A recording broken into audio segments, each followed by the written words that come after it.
السلام علیکم ورحمۃ اللہ وبرکاتہ۔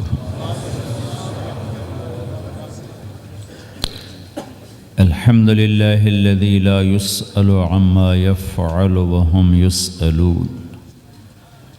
الحمد للہ الذی رفع السماء بقدرته ودحى الأرض بمشیته وخلق الخلائق بإرادته۔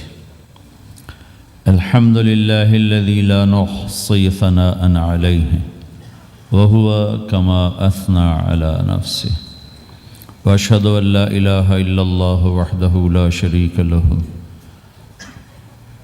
ونشهد أن سيدنا ومولانا محمدا عبده ورسوله صلى الله تعالى عليه وعلى آله وعلى أصحابه وبارك وسلم تسليما كثيرا كثيرا، أما بعد فأعوذ بالله من الشيطان الرجيم، بسم الله الرحمن الرحيم۔ فمن زحزح عن النار وأدخل الجنة فقد فاز وما الحياة الدنيا إلا متاع الغرور۔ وقال النبي صلى الله تعالى عليه وسلم: ألا وإن ربي داعي وإنه سائلي هل بلغت؟ فأقول يا رب قد بلغت، فليبلغ الشاهد الغائب، او كما قال صلی اللہ تعالی علیہ وسلم۔ میرے محترم بھائی اور دوستو، اللہ تعالی ہم سے ایک سوال کرتا ہے، افحسبتم انما خلقناکم عبثا، تمہارا کیا خیال ہے ہم نے تمہیں بیکار پیدا کیا ہے، تمہاری زندگی کا کوئی مقصد نہیں ہے؟ پھر اللہ تعالیٰ فرماتا ہے ایحسب الانسان ان یترک سدی، تمہارا کیا خیال ہے تمہیں کوئی نہیں پوچھے گا، جو مرضی کرتے رہو، جیسے مرضی زندگی گزارو، کوئی پوچھنے والا نہیں ہے؟ نہیں، ایسی بات نہیں ہے۔ بلا ورسلنا لدیہم یکتبون، جو کر رہے ہو اللہ لکھوا رہا ہے۔ ما یلفظ من قول الا لدیہ رقیب عتید، جو زبان سے بولتے ہو وہ فوراً کیچ کیا جا رہا ہے۔ ان علیکم لحافظین، تمہارے اوپر فرشتے مقرر ہیں، کرامن کاتبین، ان کا کام ہے یعلمون ما تفعلون، میں جو کروں، جہاں کروں، جس وقت کروں، وہ اسے لکھتے جائیں۔ دو چپ لگا دی، ایک نیگیٹو ایک پازیٹیو۔ کوئی اچھا کام ہوگا تو ادھر والا لکھے گا، کوئی غلط ہوگا تو ادھر والا لکھے گا۔ اور پھر اللہ تعالیٰ کا اس کائنات پر قبضہ ہے، اور اس ساری کائنات کو اللہ نے اپنی طاقت سے بنایا، یہ جہان خود بخود نہیں بنا۔ ان ربکم اللہ، اس کا بنانے والا اللہ ہے۔ اللہ نے اپنا تعارف کرایا، میں کون ہوں؟ الذی خلق السماوات والارض، میں وہ اللہ ہوں جس نے زمین آسمان بنائے، فی ستۃ ایام، اس میں 6 دن لگائے، ثم استوی علی العرش، پھر عرش پر استوا کیا، یغشی اللیل النہار، میں وہ اللہ ہوں جو رات کو لاتا ہے، دن کو لاتا ہے، تو دن کو آگے چلاتا ہے، رات کو پیچھے لاتا ہے، یطلبہ حثیثا، ان میں یہ دوڑ چلتی رہتی ہے، الشمس والقمر والنجوم مسخرات بامرہ، سورج، چاند، ستارے، ہر شے اس اللہ تعالیٰ کے قبضہ قدرت میں ہے۔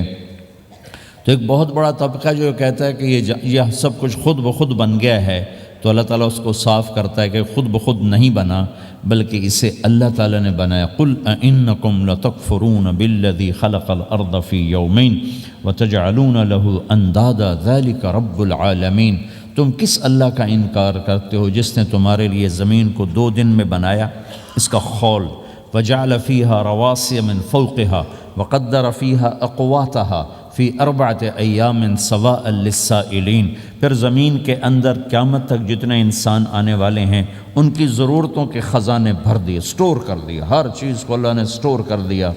قیامت قائم ہوگی اور زمین کے خزانوں کا 1000واں حصہ بھی استعمال نہ ہوگا۔ اللہ اتنا نے وافر زمین کے اندر بھرا، اس میں اللہ نے 4 دن لگائے۔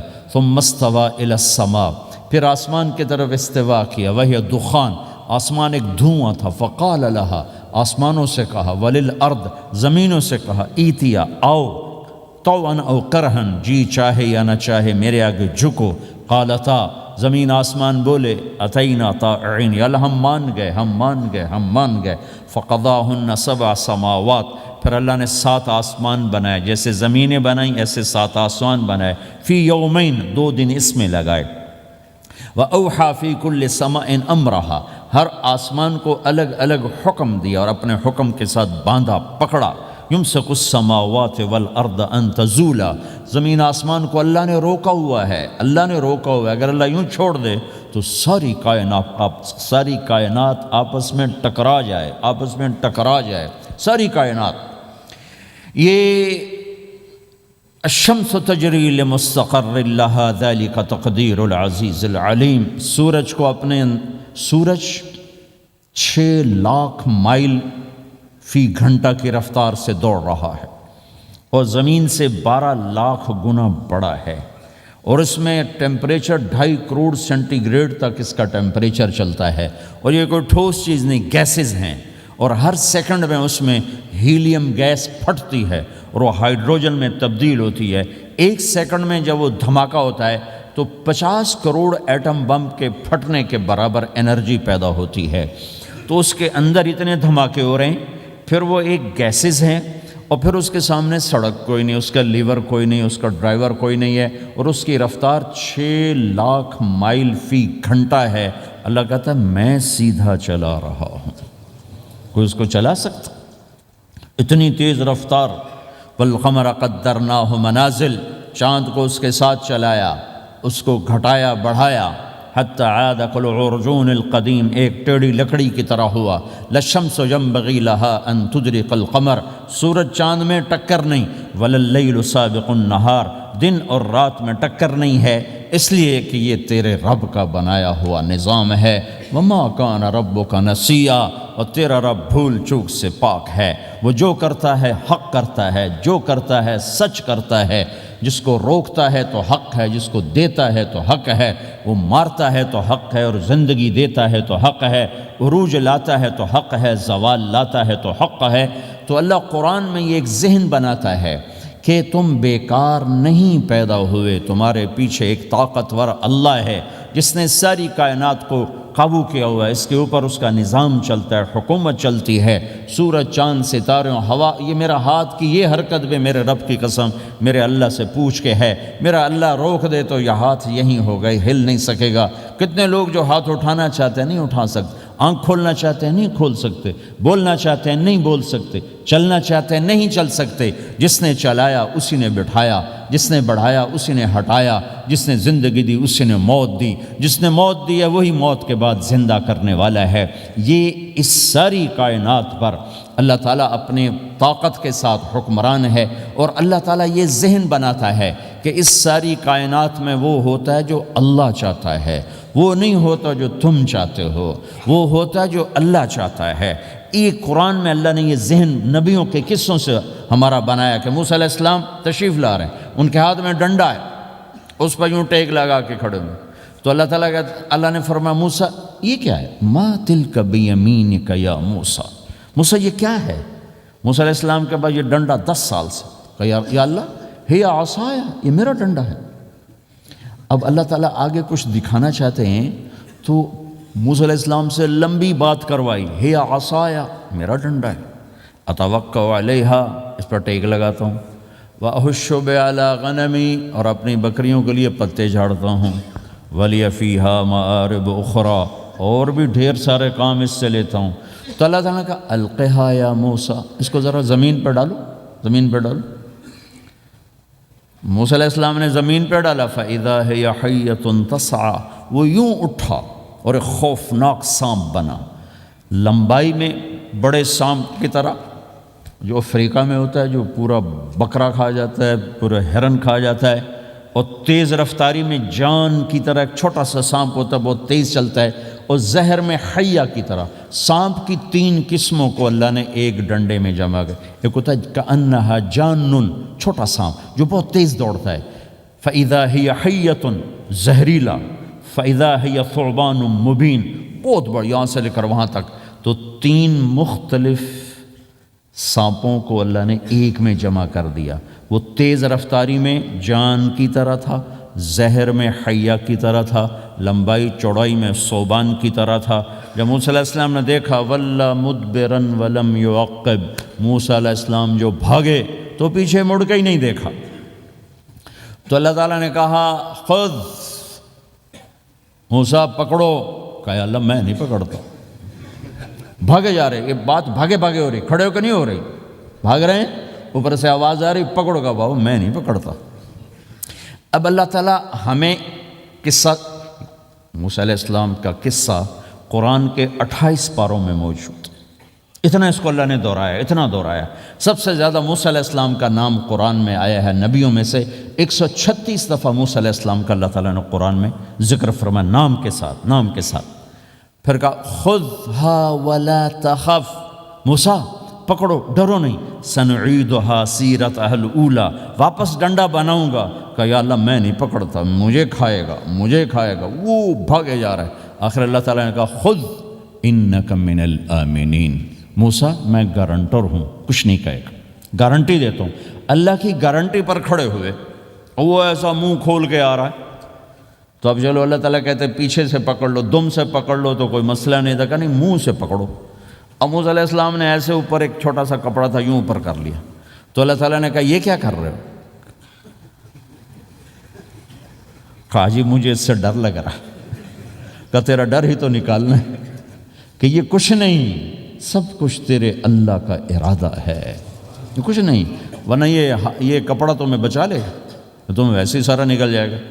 اب وہ آگے آ رہا ہے، موسیٰ علیہ السلام کانپ رہے ہیں اور دیکھ رہے ہیں، کانپ رہے ہیں اور دیکھ رہے ہیں، اور بڑے اب اللہ نے کہا تھا تو ڈرتے ڈرتے ہاتھوں سے یوں، کانپتے کانپتے ہاتھوں سے یوں آگے ہاتھ کیا، اور جو ہی ہاتھ کی انگلیوں نے سانپ کے منہ کو ٹچ کیا تو اللہ نے دوبارہ ڈنڈا بنا کے ہاتھ میں پکڑا دیا، اور ساری دنیا کو یہ پیغام دیا کہ دیکھو میرے بندو، اللہ سب کچھ ہے، لہٰذا اللہ کی مان کے چلنا۔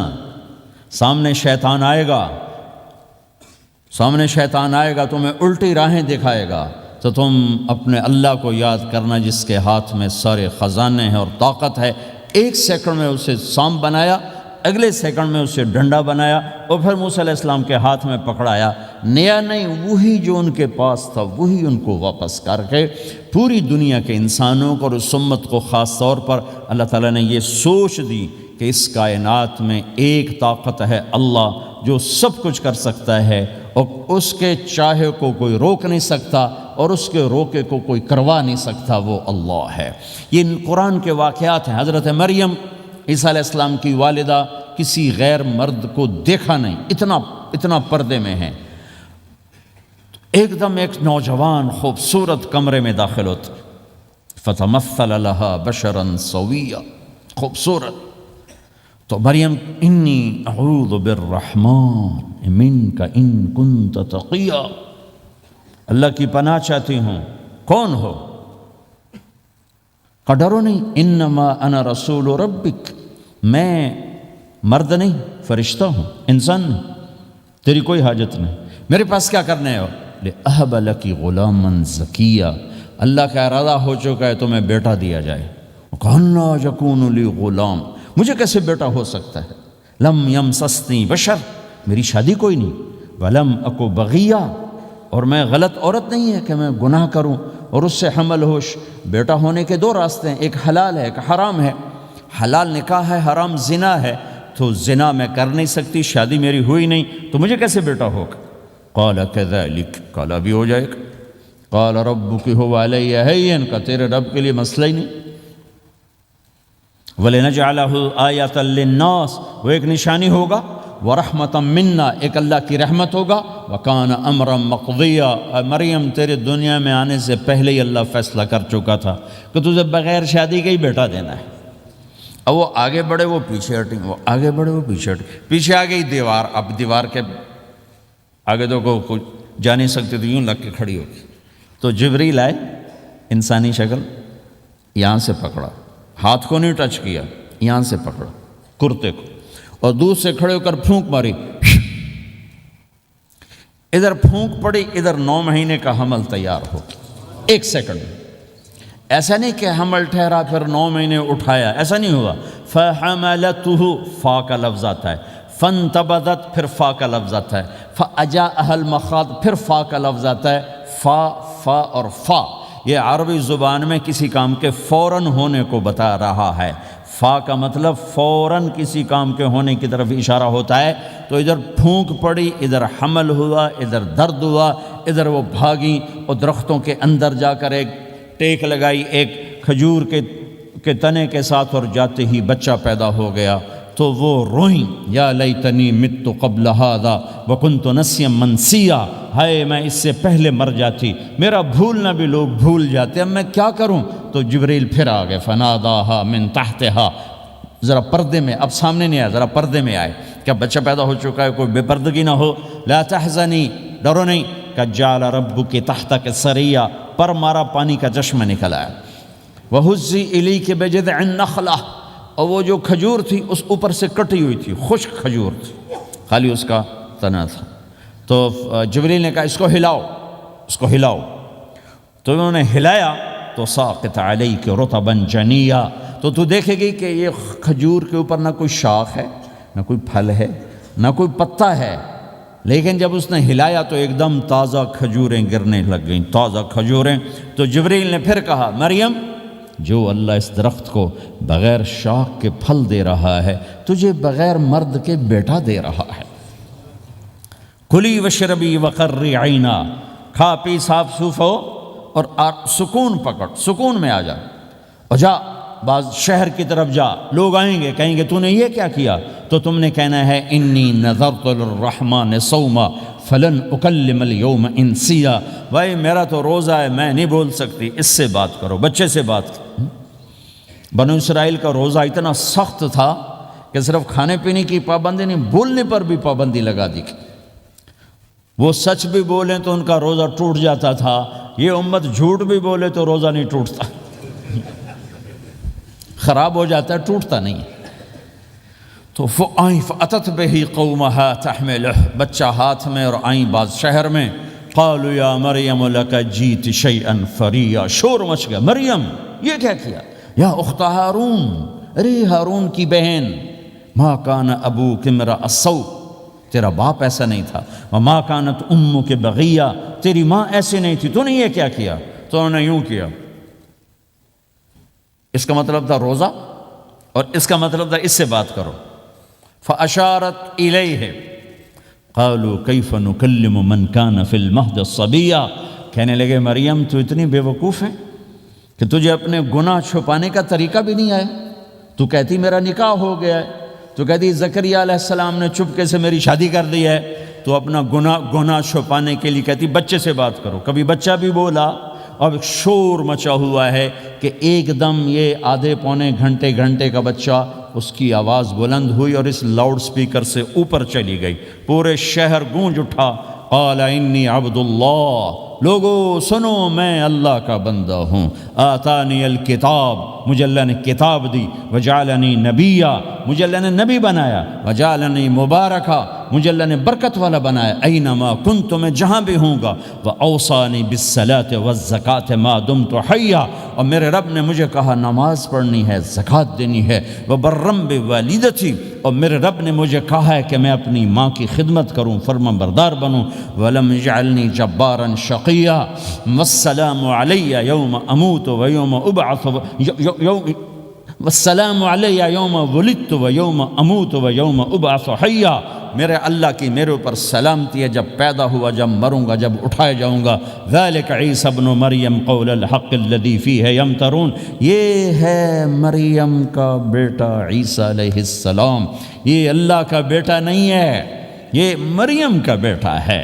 اللہ تعالیٰ نے پورے قرآن میں کسی عورت کا نام نہیں لیا، عورت کو ایسا پردے کی چیز اللہ تعالیٰ نے بنایا ہے کہ اتنی عورتوں کا ذکر قرآن میں کہ کسی کا نام نہیں ذکر کیا سوائے حضرت مریم کے نام، باقی سب کو امرات العزیز، امرات فرعون، امرات نوح، امرات کے ساتھ گورنر کی بیوی، فرعون کی بیوی، نوح کی بیوی، لوط کی بیوی، اللہ نام بھی لے سکتا تھا، مصر کے گورنر کی بیوی تو اللہ زلیخا بھی کہہ دیتا، زلیخا نہیں کہا، فرعون کی بیوی اللہ آسیہ کہہ دیتا، آسیہ نہیں کہا، صرف ایک عورت کا نام آیا ہے، وہ ہیں حضرت مریم علیہ السلام۔ حضرت مریم کا نام اللہ نے اس لیے واضح کیا کہ ایک بہت بڑے طبقے نے اللہ پہ الزام لگایا کہ عیسیٰ علیہ السلام اللہ کا بیٹا ہے، تو اللہ تعالیٰ نے کہا نہیں، اللہ کا نہیں، مریم کا بیٹا ہے، اللہ کا نہیں، مریم کا بیٹا ہے۔ مَتَّخَذَ صَاحِبَةً وَلَا وَلَدًا، نہ میری کوئی بیوی ہے نہ بچہ ہے۔ لَمْ يَكُنْ لَهُ شَرِيكٌ فِي الْمُلْكِ، نہ کہ اس کا شریک ہے۔ وَلَمْ يَكُنْ لَهُ وَلِيٌّ مِّنَ الذُّلِّ، نہ کہ اس کا مددگار ہے۔ فَكَبِّرْهُ تَكْبِيرًا، اس ایک اللہ کی کبریائی بڑائی کے گن گا، گیت گا، دل میں بٹھا، دل میں بٹھا، دل میں بٹھا، تاکہ سارا وجود اس کے آگے ڈھلتا جائے، چلتا جائے۔ یہ واقعات یہ ذہن بناتے ہیں کہ اس کائنات میں وہ ہوتا ہے جو اللہ چاہتا ہے، وہ ہوگا جو اللہ چاہے گا، وہ ہوا جو اللہ نے چاہا۔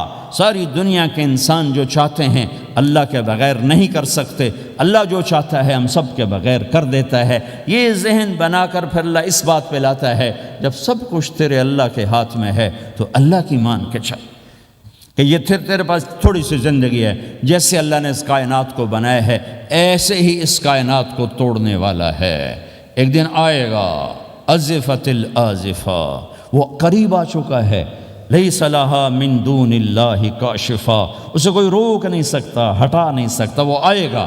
لا تأتیکم الا بغتہ، وہ اچانک آئے گا۔ وہ کیسے آئے گا؟ فَإِذَا نُفِخَ فِي الصُّورِ نَفْخَةٌ وَاحِدَةٌ، ایک آواز آئے گی بڑی خوفناک۔ ہے کیا عجب دن ہوگا، شب جمعہ آئے گی، جمعہ کی رات آئے گی، کسی کو نہیں خبر کہ آج کائنات کی آخری رات۔ پرندے واپس گئے ہوں گے اپنے درختوں پر، گھونسلوں پر، شیر اپنے ٹھکانوں پر، چیتے اپنے ٹھکانوں پر، بھیڑیے اپنے ٹھکانوں پر، بکریاں، اونٹ، گائے، بھینس اپنے اپنی جگہ پر۔ اور اگر یہ بولٹن اس وقت موجود ہوگا تو بولٹن کے باشندے سوئے ہوں گے اپنے گھروں میں، کوئی ادھر تیاری کہ میں نے جاب پہ جانا ہے، یہ میرا سامان پڑا ہے، میں نے اسکول جانا ہے، یہ میری کتابیں پڑھی ہیں، میں نے آفس جانا ہے، یہ میری فائلیں پڑھی، میرا لیپ ٹاپ پڑا ہوا ہے۔ یہ سب کچھ جیسے آج کی رات ہے ایسے ہی ایک رات آئے گی۔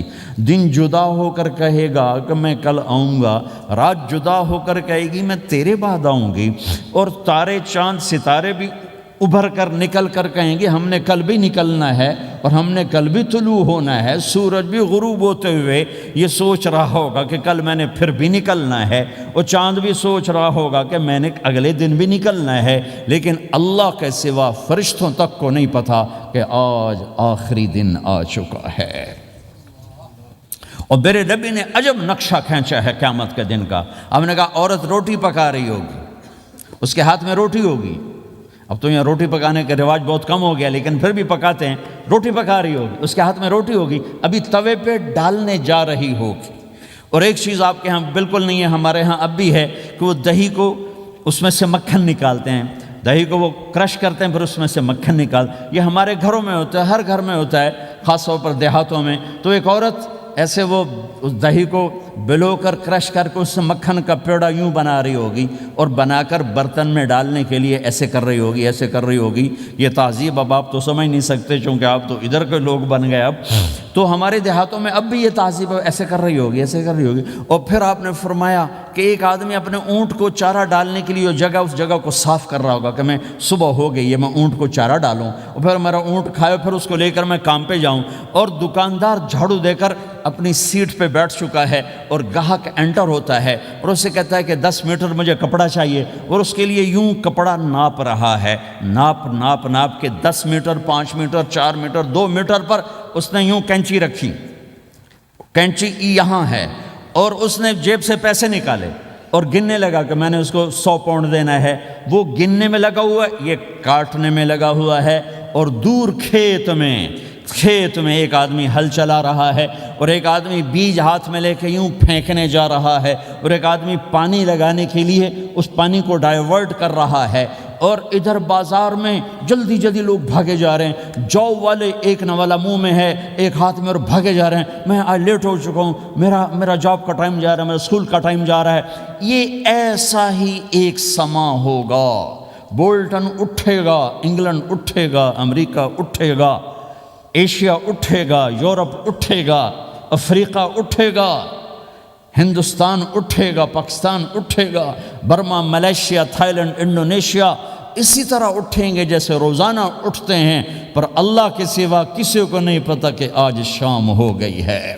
لہٰذا ایسے ایک ماں چھوٹے بچے کو ناشتہ کرا رہی، جلدی سے اس کو اسکول لے جانا ہے، تو بریڈ اس کے ہاتھ میں اس کے منہ میں ڈال لے، یہاں تک نوالا ہے، یہاں تک نوالا آیا ہے، یہاں تک نوالا آیا ہے، اور اس نے یہاں کینچی رکھی ہے، اس نے جیب سے نکال کر پیسے گننے شروع کیے ہیں، وہ پانی کو ڈائیورٹ کر رہا ہے، وہ یوں مٹھی بھر کے اپنا بیج پھینک رہا ہے، وہ اونٹ کے کھانے کی جگہ، گھاس چارہ کھانے کی جگہ کو صاف کر رہا ہے، دکاندار دکان کا شٹر اٹھا رہا ہے، ایک شٹر اٹھا کے بیٹھ چکا ہے، ایک دکان کے اندر جھاڑو دے رہا ہے، صفائی کر رہا ہے، اور ایک اپنے سودے گن رہا ہے، ایک اپنے پیسے گن رہا ہے۔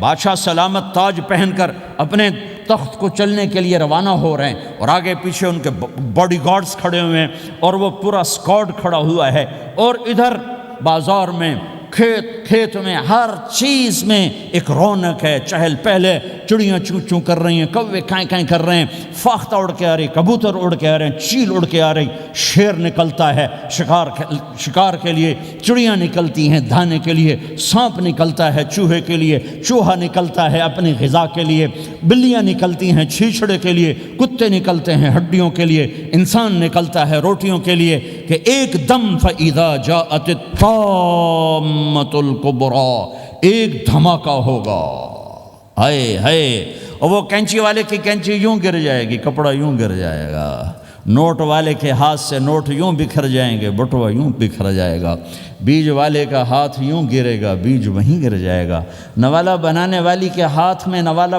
بیٹے کے منہ تک نہیں جائے گا، یوں گر جائے گا، اور روٹی پکانے والے کے ہاتھ سے روٹی توے پر نہیں جائے گی، یوں گرے گی، توا وہ جائے گا، وہ جائے گی، معصوم بچے کو گود میں لے کر دودھ پلانے والی بچے کو یوں پھینکے گی اور بھاگے گی، لیکن آج نہ بچے نے بچنا ہے، نہ ماں نے بچنا ہے، بوڑھے ماں باپ کو چھوڑ کے لوگ بھاگیں گے، بیویوں کو چھوڑ کے خامند بھاگیں گے، خامند کو چھوڑ کے بیوی بھاگے گی، دشمن کو دشمن یاد نہ رہے گا، یار کو یار یاد نہ رہے گا، اور ہندوستانی کو ہندوستان یاد نہ رہے گا، پاکستانی کو پاکستان یاد نہ رہے گا، وہ آواز ایک دم تیز ہوگی، تیز ہوگی، تیز ہوگی، تیز ہوگی، آواز کی شدت کانوں کے پردے پھاڑتی جا رہی، پر انسان بڑا سخت جان ہے، یہ نہیں مرے گا، پہلے جانور مریں گے، پہلے آسمان ٹوٹے گا، اذا السماء انشقت وَأَذِنَتْ لِرَبِّهَا وَحُقَّتْ وَإِذَا الْأَرْضُ مُدَّتْ وَأَلْقَتْ مَا فِيهَا وَتَخَلَّتْ وَأَذِنَتْ لِرَبِّهَا وَحُقَّتْ، وہ آسمان پھٹا، اذا الشمس قُوِّرَتْ، وہ سورج ختم ہوا، وَإِذَا النُّجُومُ انْكَدَرَتْ، وہ ستارے جھڑ گئے، ٹوٹ گئے، وَإِذَا الْجِبَالُ سُيِّرَتْ، پہاڑ ریت بن گئے، وَإِذَا الْعِشَارُ عُطِّلَتْ، جانور منہ اٹھا کے بھاگ پڑے، اذا السماء انفطرت، آسمان پھٹا، وَإِذَا الْكَوَاكِبُ انتثرت، ستارے ٹوٹے، وَإِذَا الْبِحَارُ فُجِّرَتْ، سمندروں میں آگ لگ گئی، وَإِذَا الْقُبُورُ بُعْثِرَتْ، قبریں اکھڑ گئیں، انسان ادھر بھاگا ادھر بھاگا، ہر چیز کو تباہ ہوتے دیکھ رہا ہے، پہاڑ ریت بن رہے ہیں، جنگلوں میں آگ لگ رہی ہے، سمندروں میں آگ لگ رہی ہے، آنکھوں کے سامنے سورج کو بکھرتا دیکھیں گے، اندھا ہوتا جہاں، چاند ٹکڑے ٹکڑے، تارے ٹکڑے ٹکڑے، آسمان ٹکڑے ٹکڑے، اور ان کی ایسی سخت جان، یہ سب دیکھیں گے۔ ان سارے مناظر کے بعد پھر میرے اللہ کی ایک خوفناک اسرافیل کی آواز آئی، اور سب، آج کوئی رونے والا نہیں ہے، آج کوئی کفن دینے والا نہیں ہے، آج کوئی قبر میں ڈالنے والا نہیں ہے، آج کوئی کندھا دینے والا نہیں ہے، آج سب کی اکٹھی موت ہے، آج سب ختم ہیں۔ پھر میرا رب پہلے آسمان کے فرشتوں کو موت دے گا، پھر دوسروں کو، پھر تیسرا آسمان، پھر چوتھا آسمان، پھر پانچواں آسمان، پھر چھٹا آسمان، پھر ساتواں آسمان، پھر اللہ تعالیٰ عرش کے فرشتوں کو موت دے گا، پھر اللہ تعالیٰ فرمائے گا جبریل میکائیل مر جائیں، تو اللہ تعالیٰ کا عرش سفارش کرے گا، یا اللہ جبریل میکائیل تو نہ مریں، ان کو تو بچا لے، تو اللہ تعالیٰ فرمائیں گے اسکت فقط کتبت الموت علی من کان تحت عرشی، خاموش رہو، میرے عرش کے نیچے سب نے مرنا ہے۔ جبریل مر جائے گا، میکائیل مر جائے گا، پھر اللہ پوچھے گا کون باقی ہے، تو وہ کہے گا یا اللہ اسرافیل جو پھونک رہا ہے وہ باقی ہے اور میں باقی ہوں۔ اللہ کہیں گے اسرافیل مر جائے، تو اسرافیل وہ جو ہاتھ میں لے کے پھونک مار رہے ہوں گے سور، وہ ان کے ہاتھوں سے گرے گا اور اسرافیل میں گرے گا، اور وہ سور یوں اڑتا ہوا اللہ کے عرش کے ساتھ جا کر ٹک جائے گا۔ پھر اللہ فرمائے گا کون باقی ہے؟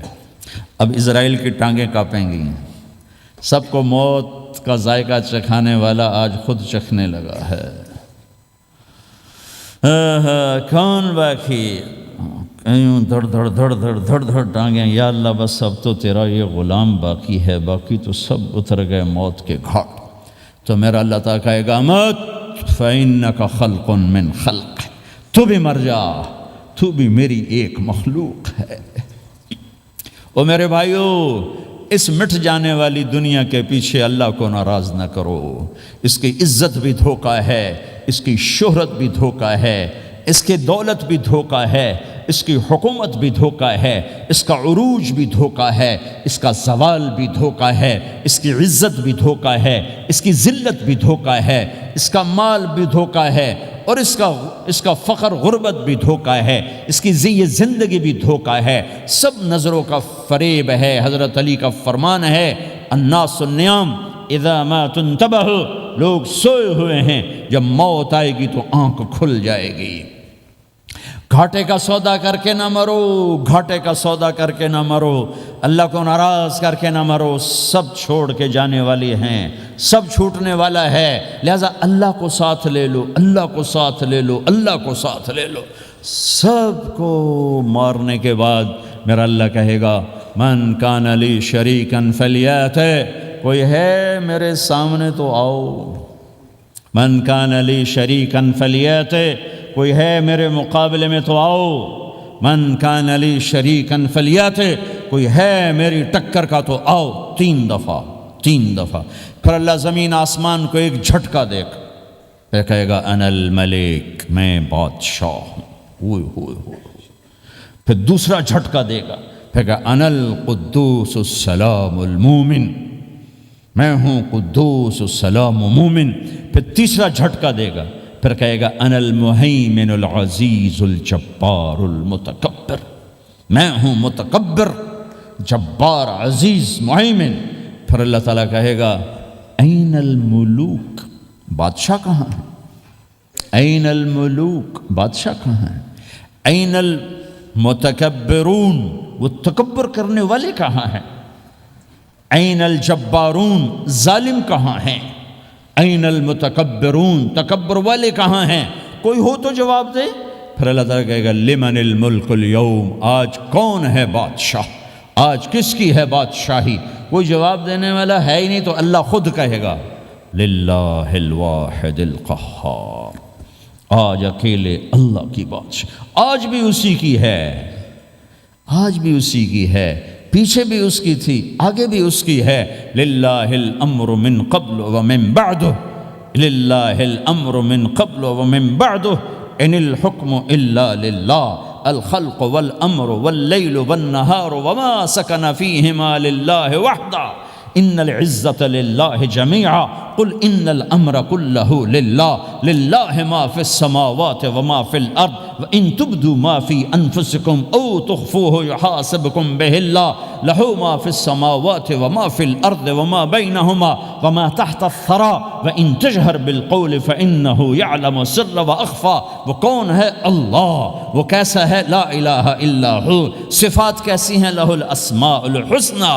یہ میرے رب کا پیغام ہے پوری دنیا کے انسانوں کے لیے کہ یہ دنیا امتحان کی جگہ ہے، نہ اپنی مرضی سے آئے ہو، نہ اپنی مرضی سے مرتے ہو، نہ اپنی مرضی سے جیتے ہو، نہ اپنی مرضی سے جاتے ہو۔ لہٰذا اس 4 دن کی زندگی میں تمہیں ٹیسٹ میں ڈالا گیا ہے۔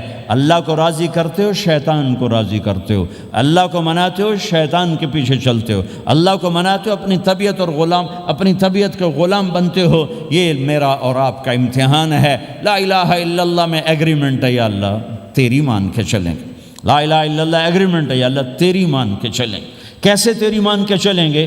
اگلا حصہ ہے محمد الرسول اللہ، تیرے حبیب کے طریقے پر چلیں گے۔ اللہ کو راضی کرنے کا ایک ہی راستہ ہے، عرب کے لیے، عجم کے لیے، کالے کے لیے، گورے کے لیے، سید کے لیے، قریشی کے لیے، ہاشمی کے لیے، پٹھان کے لیے، راجپوت کے لیے، گجراتی کے لیے، ملائی کے لیے، تھائی کے لیے، انڈین کے لیے، سب کے لیے ایک راستہ ہے، ایک راستہ ہے، ایک راستہ ہے، وہ ہے محمد الرسول اللہ۔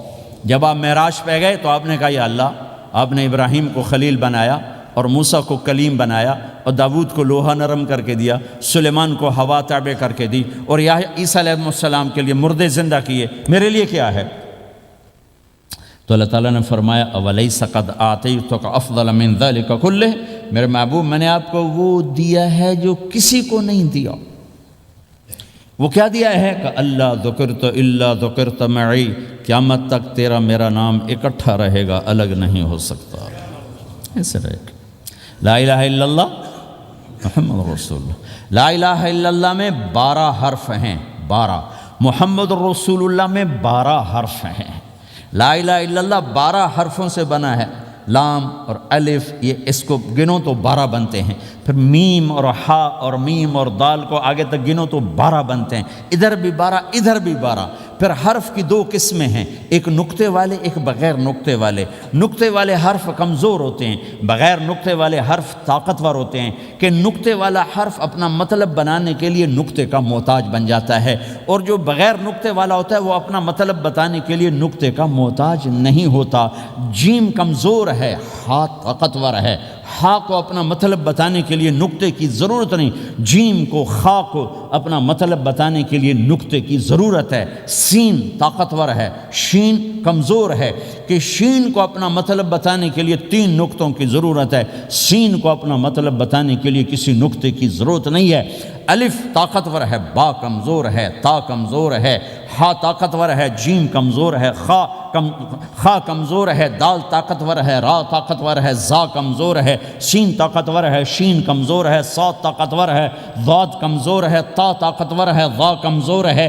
یہ میں آپ کو حروف کی بات بتا رہا ہوں۔ جب میرے اللہ نے اپنا کلمہ بنایا، پہلے اپنا نام منتخب کیا اللہ، تو اس میں کوئی حرف نقطے والا نہیں آیا، ٹھیک ہے؟ اللہ کوئی نقطے والا حرف ہے؟ پھر اللہ نے اپنے نبی کا نام بنایا محمد، کوئی نقطے والا حرف ہے؟ پھر نام بنایا احمد، کوئی نقطے والا حرف ہے؟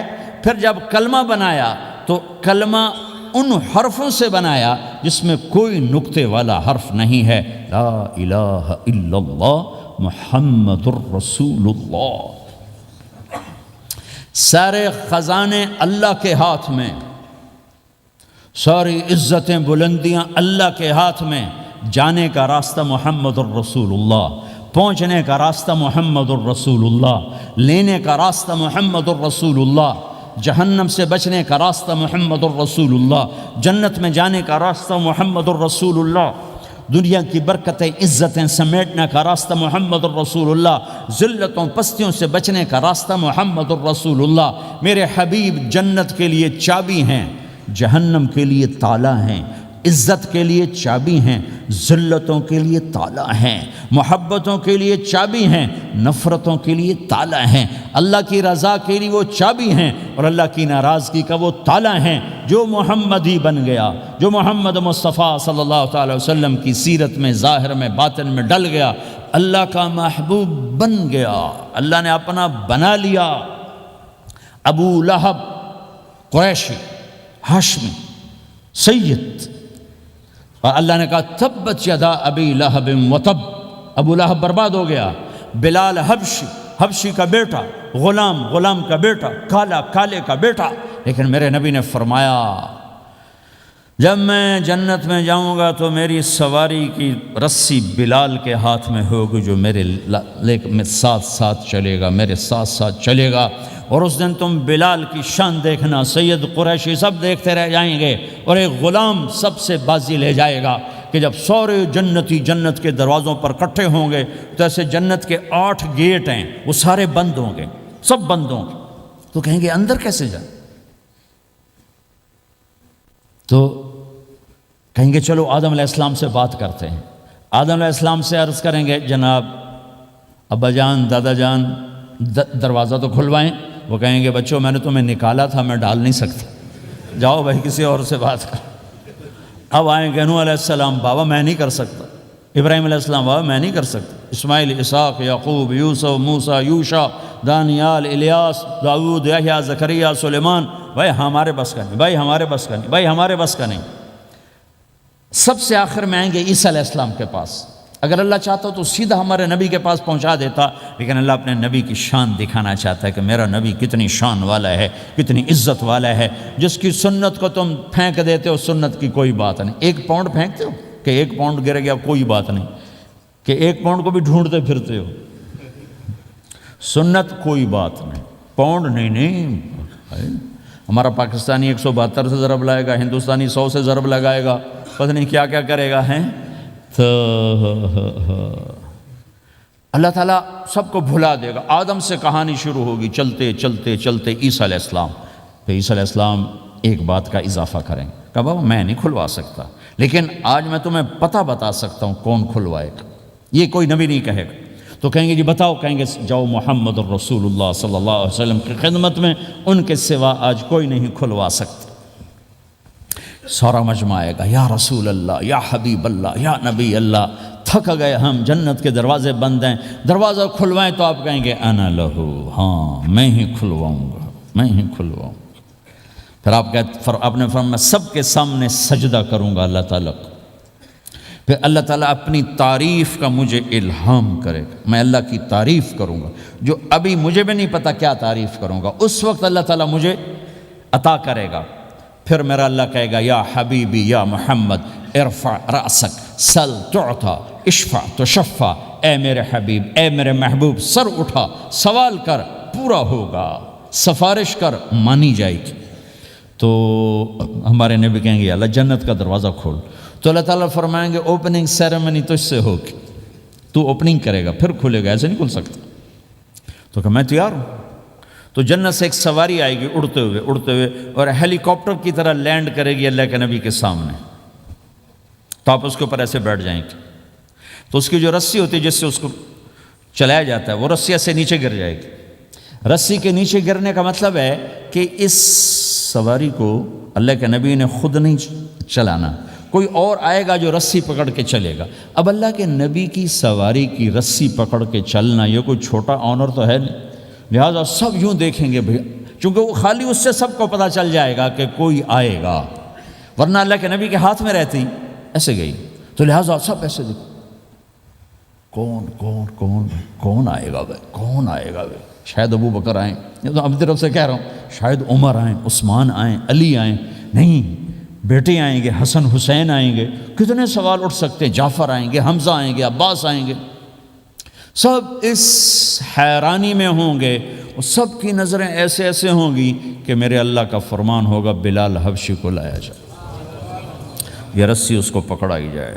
بلال رضی اللہ تعالیٰ عنہ اللہ کے نبی کی سواری کی رسی پکڑ کر چلیں گے، اور آپ نے فرمایا میں سب سے پہلے جنت کے دروازے پر دستک دوں گا، فَأُقَعْقِعَهَا فَيُفْتَحُ لِي، میرے لیے دروازے پر دستک دوں گا تو اندر سے آواز آئے گی. کون؟ میں کہوں گا محمد الرسول اللہ.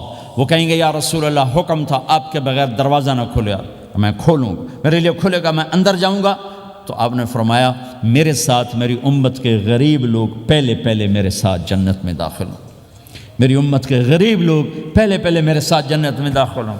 پھر آپ نے ایک عجیب بات فرمائی کہ میں دیکھوں گا کچھ عورتیں مجھ سے آگے نکل جائیں گی، کچھ عورتیں مجھ سے آگے نکل جائیں گی. تو میں ان کو حیران ہو کر پوچھوں گا تم کون ہو جو اپنے نبی سے آگے جا رہی ہو؟ وہ کہیں گے یا رسول اللہ ہم وہ ہیں جو جوانی میں بیوہ ہو گئیں اور اپنے بچوں کی خاطر دوسری شادی نہ کی، ان کی تربیت کے لیے دوسری شادی نہ کی، اور اپنے جذبات کو سینے میں دبا کے سو گئیں. ہم وہ ہیں. تو اللہ کے نبی نے فرمایا وہ مجھ سے بھی آگے گزر کے جائیں گی. ہمارے معاشرے میں کوئی بچی بیوہ ہو جائے، طلاق ہو جائے تو وہ ایک بوجھ بن جاتی، تو میرے نبی نے فرمایا تمہیں وہ صدقہ بتاؤں جس سے بڑھ کر کوئی صدقہ ہی نہیں ہے. آپ نے فرمایا کہ میں تمہیں وہ صدقہ بتاؤں جس سے بڑھ کے کوئی صدقہ نہیں ہے. تو انہوں نے کہا جی وہ کیا؟ کہا الابنۃ المردودہ، جس کی بیٹی کو طلاق ہو گئی یا جوانی میں بیوہ ہو گئی اور لوٹ کے ماں باپ کے پاس آ گئی، اس پہ خرچ کرنا سب سے بڑا صدقہ۔ چونکہ ماں باپ بھی تنگ پڑ جاتے ہیں اور بھائی تو پہلے ہی کہتے ہیں کہاں مصیبت سر پہ آ پڑی ہے، تو میرے نبی نے اس کو کور کرنے کے لیے، کیونکہ زندگی تو حادثات کا نام ہے، ہوتے رہتے ہیں، تو میرے نبی نے فرمایا سب سے اعلیٰ درجے کا صدقہ ہے اس بچی پہ خرچ کرنا جو طلاق ہو کے گھر واپس آ جائے یا بیوہ ہو کے گھر واپس آ جائے، اس پہ خرچ کرنا سب سے اعلیٰ درجے کا خرچ ہے۔ تو ان کی یہ قربانی کہ وہ اللہ کے نبی نے فرمایا مجھ سے بھی آگے آگے جا رہی ہوں۔ تو آپ نے فرمایا جنت کی چابی میرے ہاتھ میں ہے، اللہ کا جھنڈا میرے ہاتھ میں ہے، کوئی نبی جنت میں جا نہیں سکتا جب تک میرا قدم نہ پڑ جائے، اور کوئی امت جنت میں جا نہیں سکتی جب تک میری امت نہ چلی جائے۔ تو بھائیو، اللہ کے خزانوں تک پہنچنے کا راستہ ہے محمد الرسول اللہ، اور چونکہ قیامت تک آپ نے نمونہ بننا تھا تو اللہ نے اپنے نبی کی زندگی کی ہر شے محفوظ کر دی، کوئی چیز چھپی نہیں ہے۔ آپ کے جسم مبارک سے نکلا ہوا ہر عمل 1435واں سال شروع ہو چکا ہے، محفوظ ہے، مکتوب ہے، موجود ہے۔ کسی نبی کا حلیہ ایسے موجود نہیں جیسے ہمارے نبی کا حلیہ موجود ہے۔ آپ چلتے کیسے تھے؟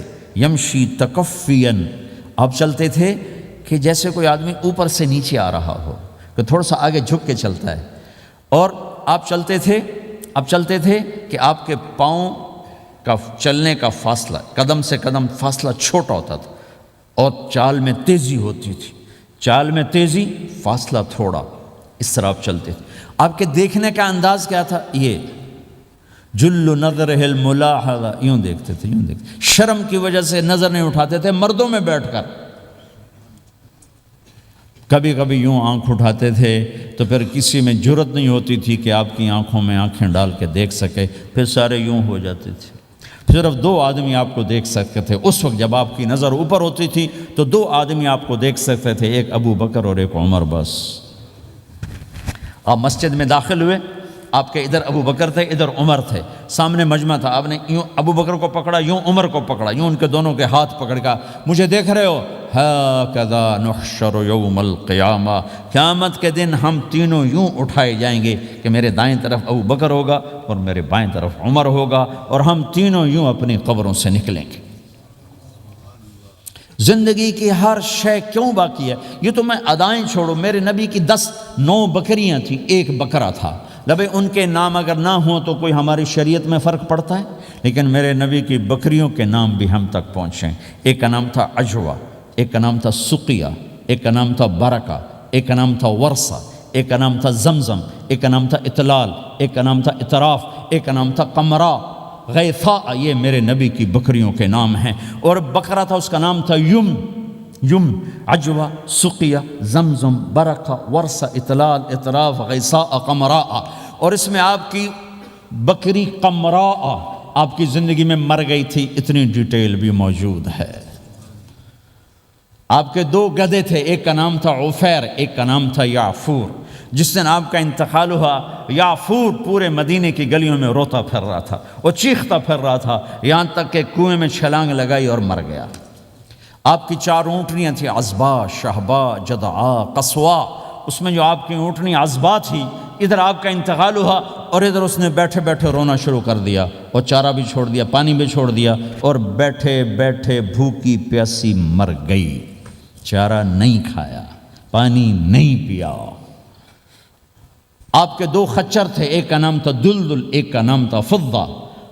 آپ کے 2 اونٹ تھے، ایک کا نام تھا عسکر، ایک کا نام تھا ثعلب۔ گھوڑے آپ نے بہت رکھے، آئے گئے، ورد، یعصوب، یعبوب، مرتجل، لزاز، طراز، ثقب، سبحہ، ورد، یہ سجل، یہ میرے نبی کے خوبصورت عالی شان گھوڑے ہیں۔ گھوڑوں کے نام بھی ہم تک آئے ہوئے ہیں۔ میرے نبی کا نسب اگر ہمیں نہ معلوم ہو تو ہماری شریعت میں کیا فرق پڑتا ہے، لیکن آدم علیہ السلام تک اللہ تعالیٰ نے اپنے حبیب کا نسب پیڑھی کو سلامت رکھا ہوا ہے۔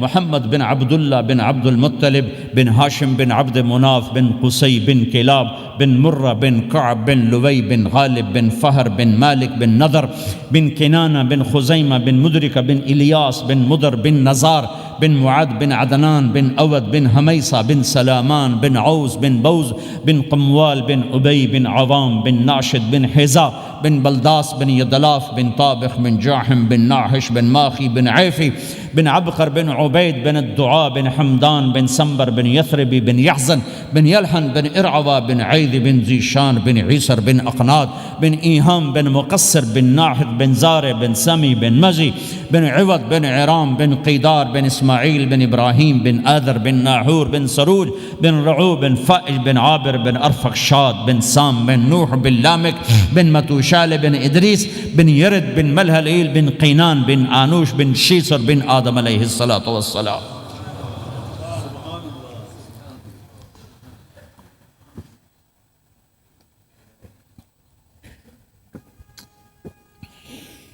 اللہ کا اعلان ہے جہاں رہو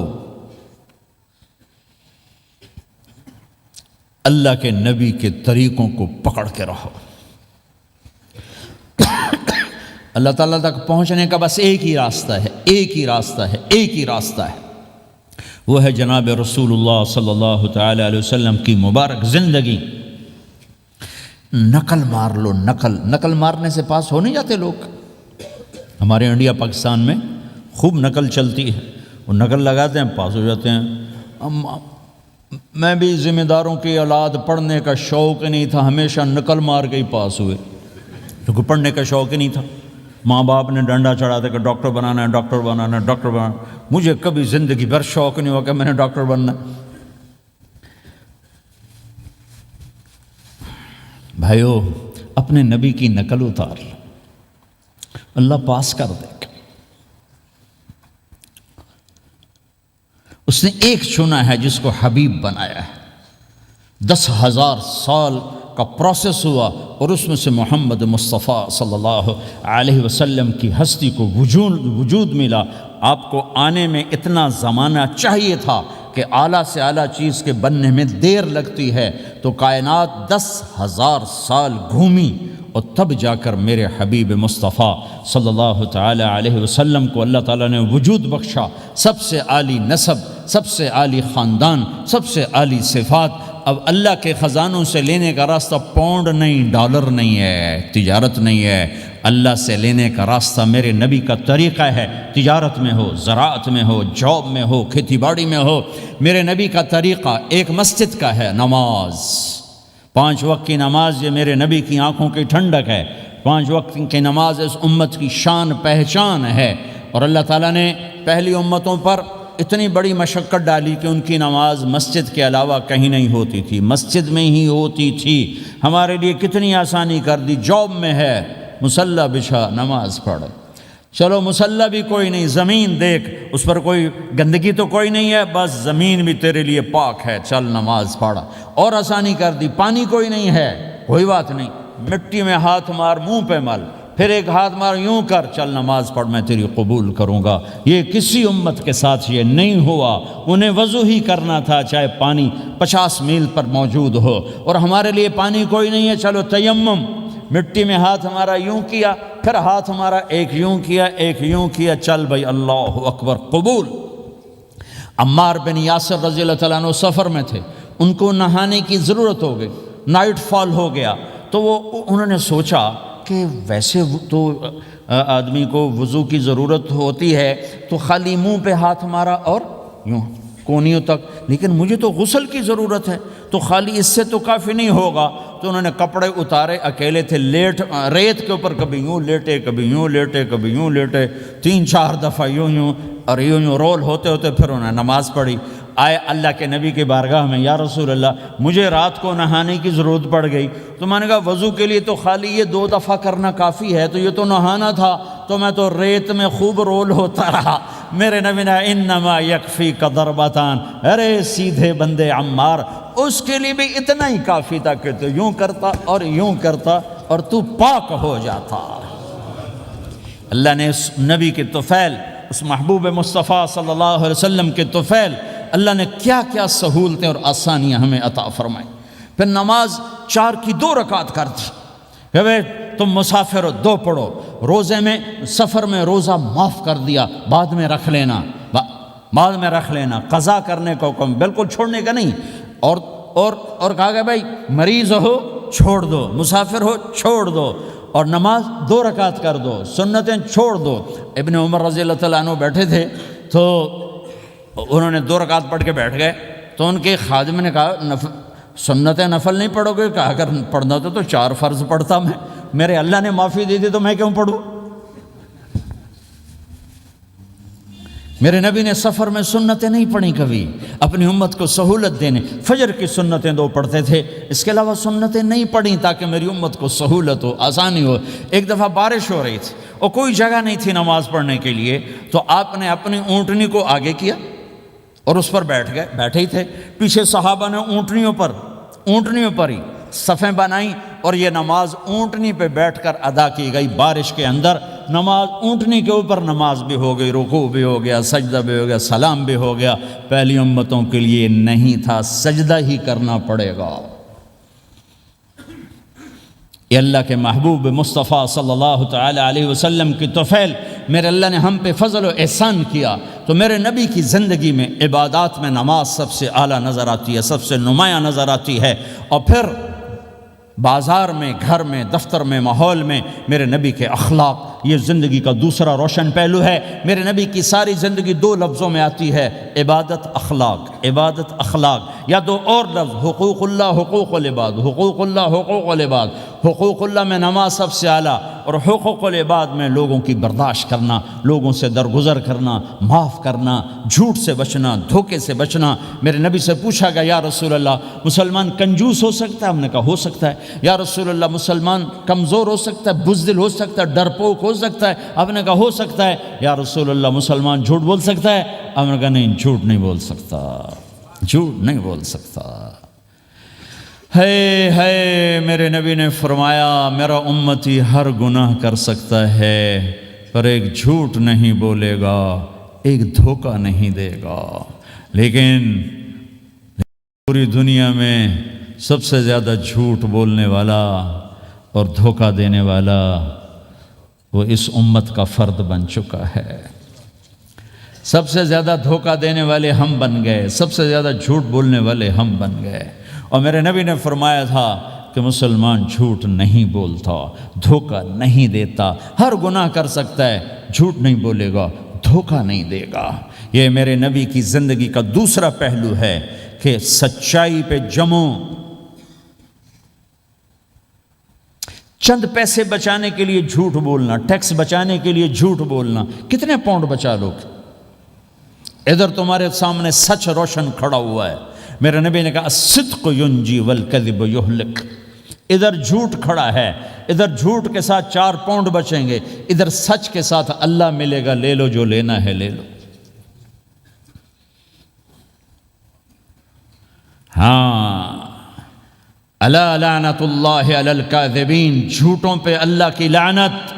اس لعنت کے ساتھ 400 پاؤنڈ بچا لیے، 4000 بچا لیے، 4 ملین بچا لیے، 4 بلین بچا لیے، 4 ٹریلین بچا لیے، ساری دنیا کو بچا لیا، اور اوپر اللہ کی لعنت پڑی تو اللہ کی قسم گھاٹے کا سودا ہے۔ اور سچے ہو گئے، سچ بولا، یہ میں 100 پاؤنڈ کماتا ہوں، لے لو جو لینا ہے اس میں سے، یہ میں 1000 پاؤنڈ کماتا ہوں، لے لو جو لینا ہے، یہ میں 50,000 پاؤنڈ کماتا ہوں، لے لو جو لینا ہے۔ کہ مسلمان کی زبان سے جھوٹ نہیں نکلتا، سچ ہی بولتا ہے۔ آپ تشریف لے جا رہے ہیں، ایک آواز ہے یا رسول اللہ، آپ نے یوں دیکھا کوئی نظر نہیں آیا، پھر آواز ہے یا رسول اللہ، تو آپ نے دیکھا کہ ہرنی ڈیئر چھوٹی وہ کھڑی ہوئی، رسی میں بندھی، تو آپ نے کہا کیا ہوا؟ کہا جی آپ کا صحابی مجھے پکڑ کے لایا ہے، میرے چھوٹے چھوٹے بچے بھوک سے رو رہے ہوں گے، آپ مجھے چھوڑ دیں، میں بچوں کو دودھ پلا کے واپس آ جاتا، مجھے پتہ ہے میرے اللہ کی تقدیر میرے بارے میں کیا ہے۔ تو آپ نے کہا اگر تو واپس نہ آئی تو پھر؟ تو اس نے کہا مجھے اللہ جہنم میں ڈال دے۔ آپ نے اس کی رسی کھول دی، خود وہیں بیٹھ گئے۔ اس نے دوڑ لگائی اور پہاڑوں میں گم ہو گیا۔ تھوڑی دیر کے بعد وہ دوڑتی ہوئی آئی اور آ کے سر یا رسول اللہ میں حاضر ہو گیا۔ تو آپ نے اس کو باندھ کے وہیں آپ بیٹھ گئے نہیں۔ دیر کے بعد وہ صحابی آئے جنہوں نے اس کو شکار کیا تھا، پکڑا تھا، تو کہنے لگے، ان کا یا رسول اللہ آپ یہاں کیسے؟ کہ میں ایک درخواست لے کر آیا ہوں۔ کہ کیا؟ کہ یہ ہرنی مجھے ہدیہ کر دو۔ کہ یا رسول اللہ سب کچھ آپ کا ہے، کہ نہیں بس یہ ہدیہ کر دو۔ کہ یا رسول اللہ حاضر۔ تو آپ نے اس کو لے کر رسی اس کی گردن سے نکالی کہ جاؤ بچی اپنے بچوں کے پاس جا کے خوشی منا، سچ نجات دیتا ہے اور جھوٹ ہلاک کرتا ہے۔ ایک ہرنی جان کی بازی کھیل گئی سچ بولنے کے لیے، تم چند پونڈوں پہ جھوٹ بولتے ہو، ایمان کو برباد کر کے رکھ دیتے ہو۔ مسلمان جھوٹ نہیں بولتا، مسلمان دھوکہ نہیں دیتا، مسلمان کی زبان سے سخت بول نہیں نکلتا، کسی کو بے عزت نہیں کرتا، کسی کو کی بے اکرامی نہیں کرتا، کسی کا دل نہیں توڑتا، کسی کو ذلیل نہیں کرتا، خود سہتا ہے، اوروں کو خوشیاں دیتا ہے، خود دکھ سہتا ہے، اوروں کو راحت دیتا ہے، خود تکلیف سہتا ہے۔ یہ میرے نبی کے اخلاق ہیں، یہ میرے نبی کی زندگی ہے، اور یہ اسلام کا سب سے بڑا چیپٹر ہے اور سب سے مشکل چیپٹر ہے۔ جب میرے نبی نے لمبی نمازیں پڑھی تو اللہ نے روک دیا کہ میرے حبیب ما انزلنا علیک القرآن لتشقی، اتنی لمبی نماز نہ پڑھ کے تو تھک جائے۔ میرے نبی نے تبلیغ میں زور دکھایا تو اللہ نے روک دیا، فَلْتَذْهَبْ نَفْسُكَ عَلَيْهِمْ حَسَرَاتٍ، میرے نبی اتنا غم نہ کر کے آپ خود ہی آہیں بھرتے بھرتے آپ مر جائیں۔ میرے نبی نے مال سارا خرچ کیا، اللہ نے اس سے بھی روک دیا، وَلَا تَبْسُطْهَا كُلَّ الْبَسْطِ فَتَقْعُدَ مَلُومًا مَحْسُورًا، اتنا خرچ نہ کریں کہ آپ خود پھر دکھی ہو کے بیٹھ جائیں۔ خرچ کرنا بہت بڑا عمل، تبلیغ سب سے سارے عملوں کا سردار عمل، تبلیغ سے بڑا کوئی کام ہوتا تو اللہ نبیوں کو دیتا، اگر تبلیغ سے بڑھ کر کوئی کام ہوتا تو اللہ نبیوں کو دیتا، گشت سے بڑھ کر کوئی محنت ہوتی تو اللہ نبیوں کو دیتا۔ 950 سال نوح علیہ السلام گشتی کر رہے ہیں، اور اللہ کی مان لو، اللہ کی مان لو، اتنا عظیم عمل کا میرے نبی درمیانہ نماز سب سے بڑی عبادت، میرے نبی درمیانہ کام، لیکن جب میرے نبی نے اخلاق اچھے کیے، دشمن کو معاف کرنا۔ لیکن ایک آدمی آپ سوئے ہوئے تھے، آپ کی تلوار لٹکی تھی، ایک آدمی آیا، اس نے آپ کی تلوار اتاری اور یوں ہماری پسلی میں، آپ اٹھ کے بیٹھ گئے۔ اب وہ قتل کے ارادے کے لیے آ چکا ہے اور تلوار یہاں ہے، کہتا من یمنعک منی، اب بول تمہیں کون بچائے گا؟ تو آپ نے مسکراتے ہوئے کہا اللہ، تو اس کے ہاتھ سے تلوار گر پڑی، تو آپ نے اٹھا لی، آپ نے یوں سیدھی کی، اب تو بچا، تجھے کون بچائے گا؟ وہ کہنے لگا مجھے تو ہی بچائے گا، وہ تو اللہ کو جانتا نہیں تھا، کہا بابا مجھے تو ہی بچائے گا۔ تو آپ کہتے ہیں اس کا سر اڑا دو، یہ نبی کو قتل کرنے آیا ہے۔ میرے نبی نے فرمایا کلمہ پڑھتے ہو؟ کہا نہیں پڑھتا۔ کہا جاؤ معاف کیا۔ یہ میرے نبی کے اخلاق ہیں۔ 20 سال جنہوں نے قتل کے منصوبے بنائے، مکہ والے، جب آپ مکہ میں فاتحانہ داخل ہوئے، ابو سفیان سب سے زیادہ آپ کو دکھ پہنچانے والوں میں پیش تو آپ نے ابو سفیان کو عزت دی۔ جو ابو سفیان کے گھر میں داخل ہوگا اس کو کچھ نہیں کہا جائے گا۔ آپ تو ابو سفیان کو بلا کے سولی پہ لٹکاتے، اور آپ کہہ رہے ہیں جو ابو سفیان کے گھر میں جائے گا اسے کچھ نہیں کہا جائے گا، جو بیت اللہ میں ہوگا اسے کچھ نہیں کہا جائے گا۔ سارا مکہ سامنے، آپ یوں بیت اللہ کا دروازے پر یوں دونوں ہاتھ ایسے ٹکا کے کھڑے تھے۔ پھر آپ نے کہا میں کیا کروں گا اب تمہارے ساتھ؟ تو سہیل بن عمر نے کہا آپ کریم ہیں، کریم کے بیٹے ہیں۔ تو آپ نے کہا جاؤ میں نے معاف کیا۔ یہ اخلاق آج مٹ چکے ہیں، مردوں سے، عورتوں سے، علم والوں سے، خانقاہ والوں سے، تبلیغ والوں سے، سب زیرو ہوئے پڑے ہیں۔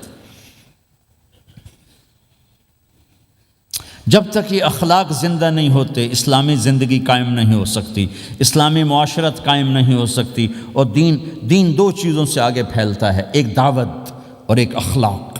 دعوت اور اخلاق، دعوت نہیں ہوگی تو اخلاق وہیں پڑے رہ جائیں گے، اخلاق نہیں ہوں گے تو دعوت کوئی قبول نہیں کرے گا۔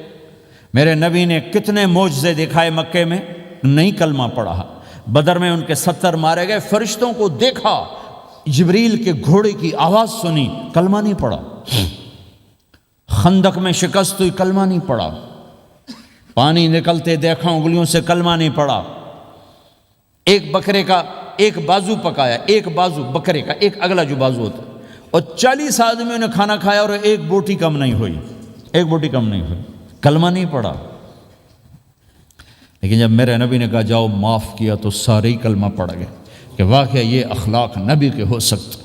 حنین کی جنگ میں جب بھاگے لوگ، شکست ہوئی، تو ایک صحابی کا بھاگتے ہوئے پاؤں ہمارے نبی کے پاؤں پر آیا، اور جوتا سخت تھا، تو آپ نے کہا اوجعتنی، اور آپ کے ہاتھ میں چھڑی تھی، آپ نے اس کو یوں ماری، کہا اوجعتنی، ارے تو نے مجھے کتنا زیادہ درد پہنچایا، دکھ پہنچایا۔ وہ بیچارے پگھل کے رہ گئے اور پریشان ہو گئے، اور فرماتے ہیں سارا دن میں پریشان، ساری رات پریشان کہ اللہ کے نبی کو میں نے تکلیف پہنچائی، اب میرا کیا بنے گا۔ اگلا دن ہوا تو اعلان ہو رہا تھا بھائی جس کا پاؤں نبی کے پاؤں پہ آیا تھا اس کو اللہ کے نبی بلا رہے ہیں۔ تو صحابی کہنے لگے میں نے سمجھا بس اب میری تو دنیا بھی گئی اور آخرت بھی گئی، اب میرے اوپر کیس بنے گا اور مجھے ڈانٹ ڈپٹ بھی ہوگی، میرا کتنا بڑا گھاٹا نقصان ہوگا۔ یہ حاضر ہوئے ڈرتے ڈرتے، تو آپ نے فرمایا میرے بھائی کل میں نے تمہیں چھڑی ماری تھی، وہ مجھے معاف کر دینا، اور یہ 80 اونٹ تمہیں ہدیہ دیتا ہوں، 80 کیملز یعنی 80 پراڈو، 80 رینج روور کا یہ میری طرف سے تمہیں ہدیہ ہے۔ وہ حیران پریشان، یہ میرے نبی کے اخلاق ہیں، یہ میرے نبی کے اخلاق ہیں۔ کانٹے بچھانے والی نے 4 دن آنا چھوڑ دیا، بیمار ہو گئی تھی، تو آپ نے کہا کیا بات ہے، وہ ہمارے راستے میں اب کانٹے کوئی نہیں ہیں؟ کہا جی وہ بیمار پڑی ہے جو کانٹے بچھاتے تھے، تو آپ اس کے گھر چلے گئے، ماں جی خیریت تو ہے، آپ ٹھیک تو ہیں؟ کہا بیٹا مجھے کلمہ پڑھا دے، بس تیرے اخلاق نے مجھے فتح کر لیا ہے۔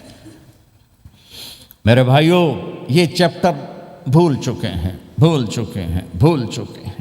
جب تک یہ چیپٹر زندہ نہیں ہوگا زندگی اسلامی نہیں بنے گی، معاشرہ اسلامی نہیں بنے گا، اور آگے قوموں کے لیے اسلام کا دروازہ نہیں کھلے گا۔ ہمیں معاف کرنا آتا ہو، ہمیں گالی دینے والے کو دعا دینا آتا ہو، غیبت کرنے والے کی تعریف آتی ہو، اور غیبت کرنے سے، غیبت سننے سے اپنے آپ کو ایسے بچاؤ جیسے زہر سے بچاتے ہو، اسے آگ سے بچاتے ہو۔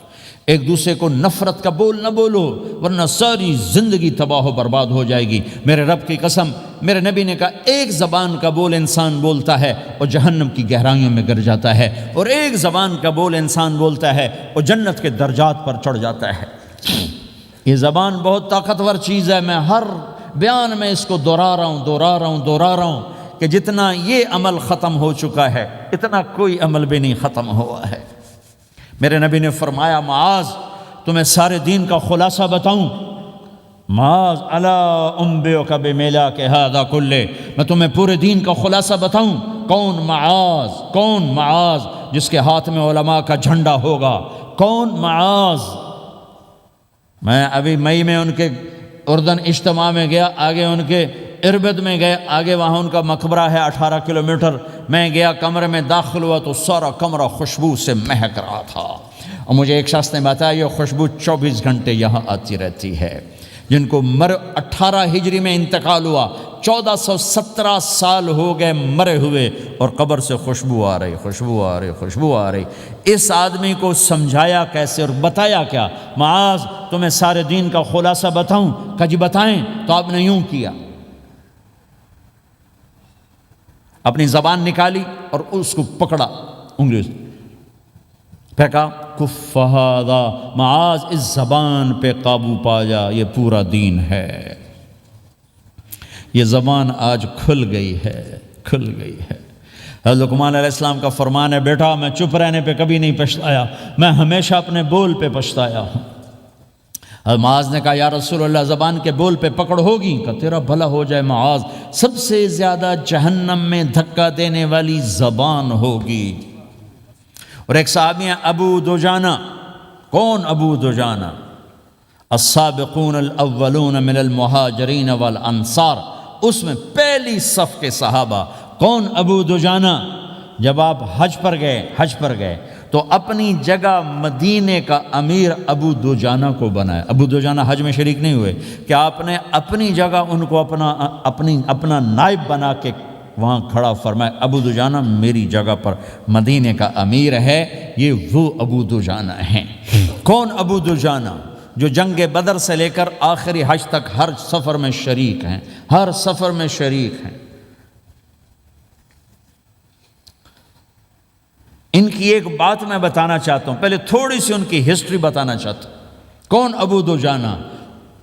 احد کی جنگ میں آپ نے تلوار اٹھائی، کہ اس تلوار کو کون لے گا؟ کئی صحابہ کھڑے ہو گئے۔ آپ نے کہا اس تلوار کا حق کون ادا کرے گا؟ سارے بیٹھ گئے، 3 آدمی کھڑے رہے، ایک زبیر بن عوام، ایک عمر بن خطاب، ایک ابو دجانہ۔ ان کا نام ہے سماک بن خرشنہ، سماک بن خرشنہ ان کا نام ابو دجانہ سے مشہور ہے۔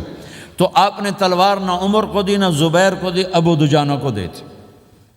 تو عمر رضی اللہ عنہ نے تو محسوس نہیں کیا، حضرت زبیر نے محسوس کیا کہ اس کو کیوں دی، مجھے کیوں نہیں دی؟ میں مہاجرین میں سے ہوں، میں پھوپھی کا بیٹا ہوں، میں اس سے دلیری میں کم نہیں ہوں۔ بلکہ حضرت زبیر کی دلیری کی تو دھاک تھی، جدھر سلوار چلتی تھی کاٹتی چلی جاتی تھی، کہنے کہ میں دیکھوں گا یہ کیا کرتا ہے۔ تو ابو دجانہ کے پیچھے پیچھے زبیر ہو لیے۔ تو ابو دجانہ نے جو حملہ کیا تو 3000 کا لشکر تھا، اس کو چیر کے پار نکل گئے، پورے لشکر کو کاٹ کے پار نکل گئے۔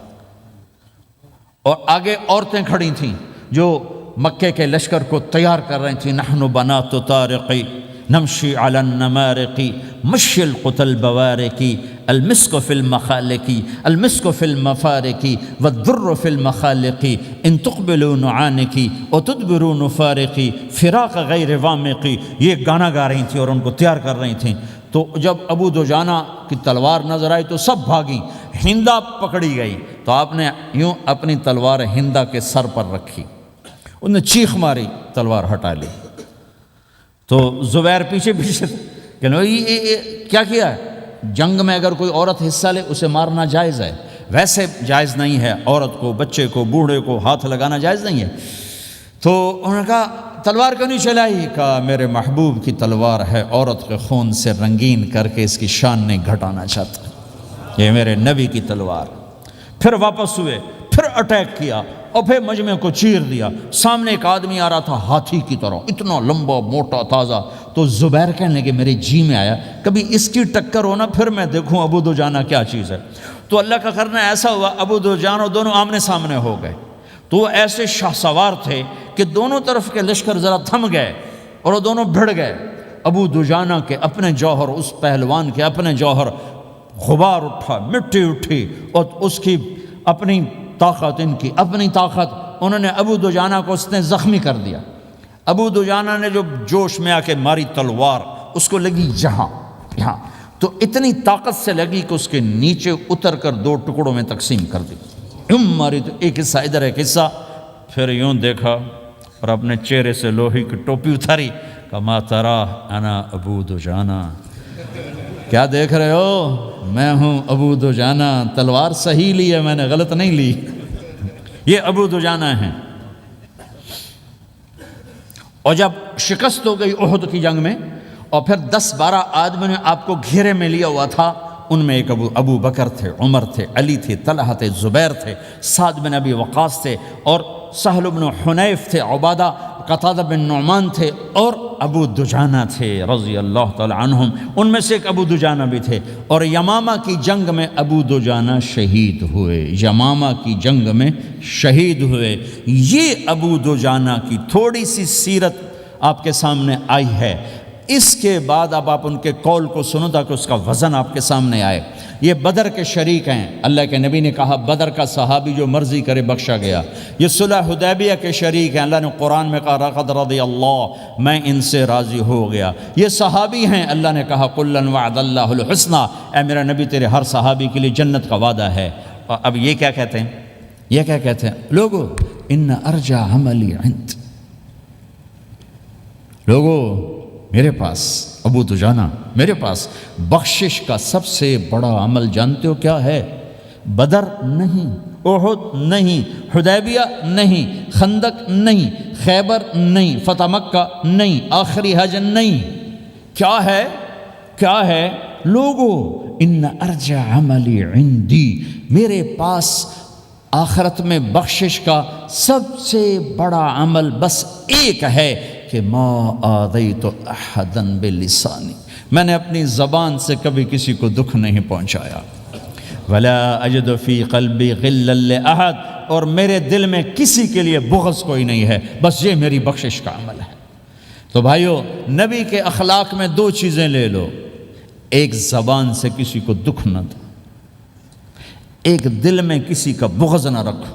اللہ کی قسم بغیر حساب کتاب کے جنت میں جاؤ گے۔ بڑے بڑے جنید بغدادی اور بڑے بڑے معرفت والے تمہیں دیکھتے رہ جائیں گے، تمہاری رفتار اتنی تیز ہوگی کہ تمہیں وہی پکڑ سکے گا جس کا یہ دو عمل تم سے زیادہ اچھا ہوگا۔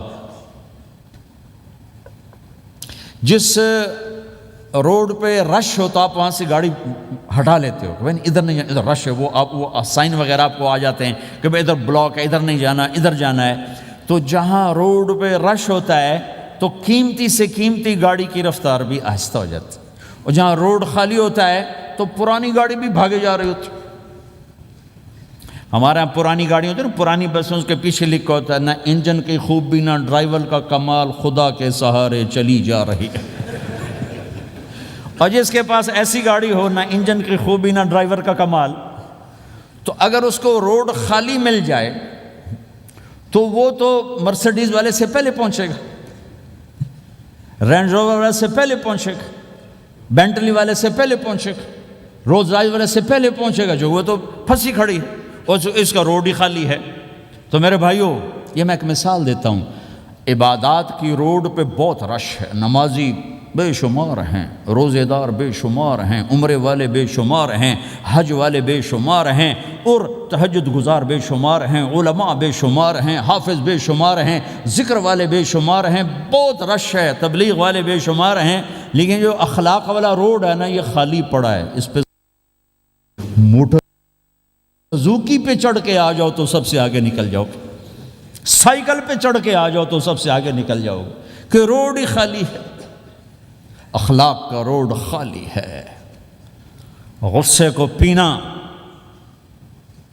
دکھ دینے والے کے سامنے، درد دینے والے کو خوشیاں دینا، گالی دینے والے کو دعا دینا، کرو تو صحیح۔ میرے رب کی قسم، اس میں وہ لذت ہے کہ ساری دنیا کی لذتیں تمہیں بھول جائیں گی اگر یہ لذت تمہیں مل گئی۔ پی جا ایام کی تلخی کو بھی ہنس کے ناصر، غم کے سہنے میں بھی قدرت نے مزہ رکھا ہے۔ اپنے لہو کے گھونٹ پی، زخم پہ زخم کھا کے جی، آہ نہ کر لبوں کو سی، عشق ہے دل لگی نہیں، سینے پہ تیر کھائے جا، آگے قدم بڑھائے جا، یعنی زبان حال سے کہہ دے کہ ہاں ستائے جا۔ آج اخلاق کوئی نہیں ہے، میں تو روتا پھرتا ہوں۔ تبلیغ میں نکلو نکلو نکلو، خانقاہوں میں ذکر ذکر ذکر، اور مدرسوں میں فقہ فقہ فقہ۔ کوئی تو اس سبق کو بھی، یا اور بھی دکھ ہیں زمانے میں محبت کے سوا، راحتیں اور بھی ہیں وصل کی راحت کے سوا۔ جس دن امت کے اخلاق زندہ ہوئے، آپ اسلام کی بہار دیکھو گے۔ اگر اپنے گھر میں خوشیاں لانا چاہتے ہو تو اللہ کی قسم بڑے گھر سے نہیں آئے گی، کوئی 5 لاکھ پاؤنڈ کی گاڑی سے خوشی نہیں آئے گی، کوئی بہت بڑا عالی شان بنگلہ بنانے سے خوشی نہیں آئے گی، تمہارے اخلاق سے گھر میں خوشی آئے گی۔ اگر بیوی کا سلوک تمہارے ساتھ اچھا ہے، تمہارا سلوک بیوی کے ساتھ اچھا ہے، اس گھر میں خوشی ہے۔ بیوی کا بول بدتمیز ہو تو خامند کی زندگی برباد، خامند کا بول بدتمیز ہو تو بیوی کی زندگی برباد، اولاد بد اخلاق ہو تو ماں باپ کی زندگی برباد، ماں باپ میں سختی ہو تو اولاد کی زندگی برباد، بھائی بھائی میں بول میں سختی ہو تو بھائی کی زندگی برباد، بہن بھائیوں میں سختی ہو تو بہن بھائی کی زندگی برباد، نیبر کے ساتھ سختی ہو تو نیبر کی زندگی برباد۔ میرے نبی نے فرمایا، ما آمن بی من بات شبعان و جارہ جائع، وہ میرے اوپر ایمان لایا ہی نہیں جو خود پیٹ بھر کے کھائے اور پڑوسی بھوکا ہو۔ واللہ لا یؤمن، واللہ لا یؤمن، واللہ لا یؤمن، 3 دفعہ اللہ کی قسم ایمان والا نہیں، اللہ کی قسم ایمان والا نہیں، اللہ کی قسم ایمان والا نہیں۔ کون یا رسول اللہ؟ کہ الذی لا یأمن جارہ بوائقہ، جو پڑوسیوں کو تنگ کرے وہ ایمان والا نہیں ہے۔ میرے بھائیوں، یہ چیپٹر مٹ چکا ہے، کہیں نہیں دیکھنے کو ملتا ہے۔ ایسا نہیں کہ دنیا خالی ہو گئی ہے، لیکن 1 کروڑ میں 1 ملا تو کیا ملا، 1 کروڑ میں بھی 1 نہیں ملتا۔ میں بڑے لمبے سفر کر کے اس نتیجے پر پہنچا ہوں کہ 1 کروڑ مسلمان اکٹھے کروں اس میں لاکھوں تہجد گزار ہوں گے، لاکھوں 5 وقت کے نمازی ہوں گے، اس میں لاکھوں عمرے حج کرنے والے ہوں گے، اس میں لاکھوں علماء حفاظ ہوں گے، لیکن شاید اخلاق والا ایک بھی نہ، ایک بھی نہ۔ اپنی زندگی کو اگر سکھ دینا ہے، چیزوں کے پیچھے نہ دوڑو، اخلاق بناؤ۔ مقدر کی چیزیں ملیں گی، کمائیوں میں حلال لاؤ، حرام سے بچو، سچ پہ آؤ، جھوٹ سے بچو، دھوکہ نہ دو کسی کو، ورنہ زندگی ویران ہو جائے گی۔ ٹیکس بچانے کے لیے جھوٹ نہ بولو، ورنہ دل کالا ہو جائے گا۔ جھوٹ پیسے کی خاطر، لعنت ہے اس دولت پر، لعنت ہے اس ملک پر۔ ہے کیا مثالیں اس امت نے قائم کی ہیں۔ اچھوں سے برے، بروں سے اچھے ہمیشہ پیدا ہوتے چلے آئے۔ یزید فاسق، فاجر، ظالم، 3 بر اعظم کی حکومت چھوڑ کے مر رہا ہے، 34 سال کی عمر، اور بعض آتا ہے 38 سال کی عمر، 40 سال کو نہیں پہنچا، 40 سال سے پہلے مر گیا۔ اس کا بیٹا معاویہ بن یزید رضی اللہ تعالیٰ عنہ، 3 بر اعظم کی حکومت، 3 بر اعظم کی حکومت، 40 دن حکومت کی، 40 دن، پھر اپنے سارے خاندان کو اکٹھا کیا اور کہا دیکھو لوگو، جس حکومت کے نیچے حسین کا خون گرا ہو، میں اس حکومت پہ لعنت بھیجتا ہوں۔ یہ ہے تمہاری حکومت، جس کو مرضی دے دو، مجھے نہیں چاہیے۔ 3 بر اعظم کی حکومت چھوڑ دی، صرف 22 سال کی عمر میں، 22 سال کی بھرپور جوانی کی عمر میں حکومت کو لات مار دی۔ میں چند پاؤنڈ کے لیے سچ کو لات مار دوں؟ میں چند پاؤنڈ کے لیے انسانوں کو دھوکہ دوں؟ تو بھائیو سچ کے عادی بنو۔ بڑا عالی خلق ہے سچ بولنا، بڑے عالی اخلاق ہیں لوگوں کو نفع پہنچانا، لوگوں کے سامنے میٹھا بنو، کڑواہٹ اندر رکھو، مٹھاس تقسیم کرو، پوری دنیا میں دین زندہ ہوگا۔ اس نقل و حرکت، یہ دعوت کی نقل و حرکت، میں بولٹن میں آج سے 31 سال پہلے بھی آیا تھا، 20 آدمی نہیں اکٹھے کر سکے تھے ہم، سارے دن کے گشتوں کے بعد۔ ایک گرجا مسجد تھا اس وقت، تو ہم کو 50 آدمی اکٹھے نہیں کر سکے تھے۔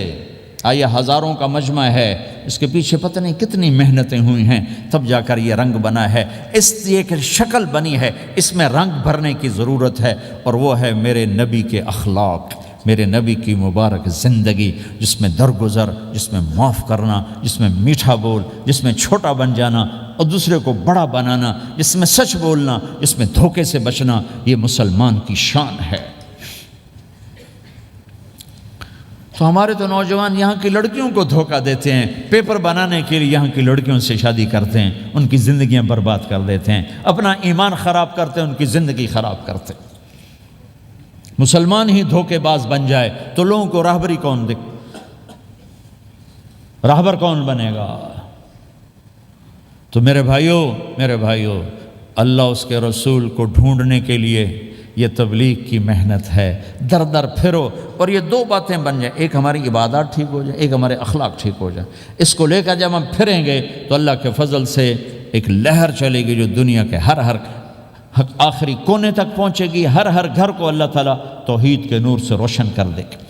اس کے لیے ہم وقت مانگتے ہیں کہ یہ ایک زندگی ہے جو میرے 1.25 گھنٹے کی تقریر سے، 1.5 گھنٹے کی تقریر سے قابو میں نہیں آئے گی۔ اس کو سیکھنے کے لیے وقت مانگتے ہیں۔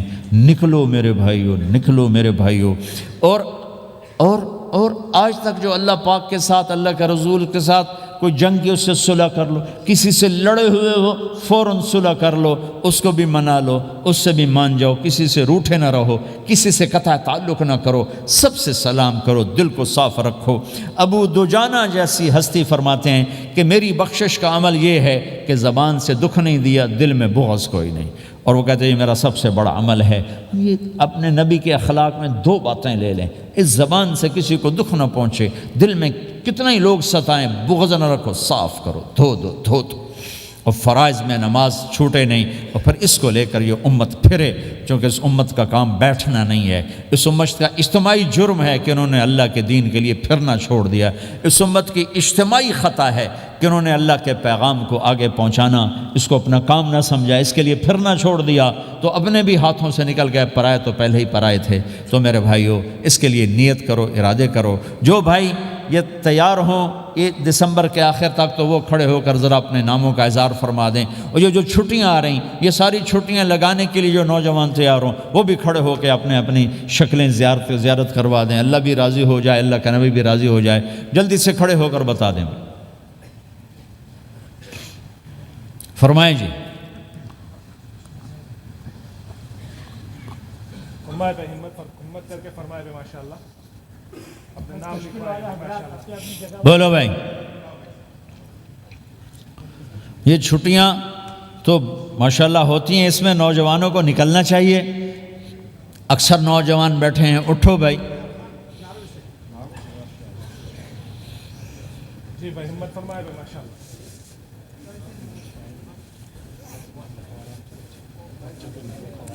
جلدی فرمائے بھائی، جلدی فرمائے۔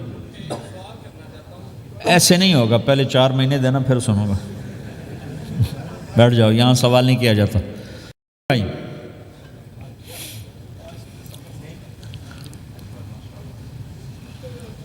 جلدی سے بتائیں بھائی، جلدی سے بتائیں بھائی۔ ان چھٹیوں میں کون نکلے گا اللہ کے راستے میں؟ ان چھٹیوں میں جو نوجوان تیار ہوں کھڑے ہو جائیں، ان چھٹیوں میں جو تیار ہیں چھٹیاں لگانے کے وہ کھڑے ہو جائیں۔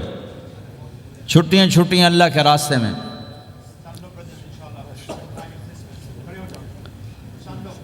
ہاں بھائی فرمائیں جی، فرمائیں جی بھائی۔ اور آپ کے لیے آسان کر دیتا ہوں، آج کیا تاریخ ہے بھائی؟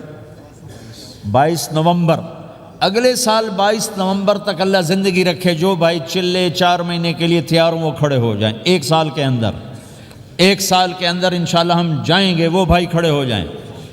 1 سال کے اندر انشاءاللہ ہم نے جانا ہے، ترتیب بنانی ہے، وہ کھڑے ہو جائیں۔ زندگی میں جو کہیں گے ہم نکلیں گے وہ بھی کھڑے ہو جائیں۔ چلو سارے بیریئر ہٹا دیتا ہوں، لو بھائی سب کی تشکیل ہو، بیٹھ جاؤ بھائی ماشاءاللہ، بیٹھ جاؤ بھائی، بیٹھ جاؤ بھائی، بیٹھ جاؤ بھائی۔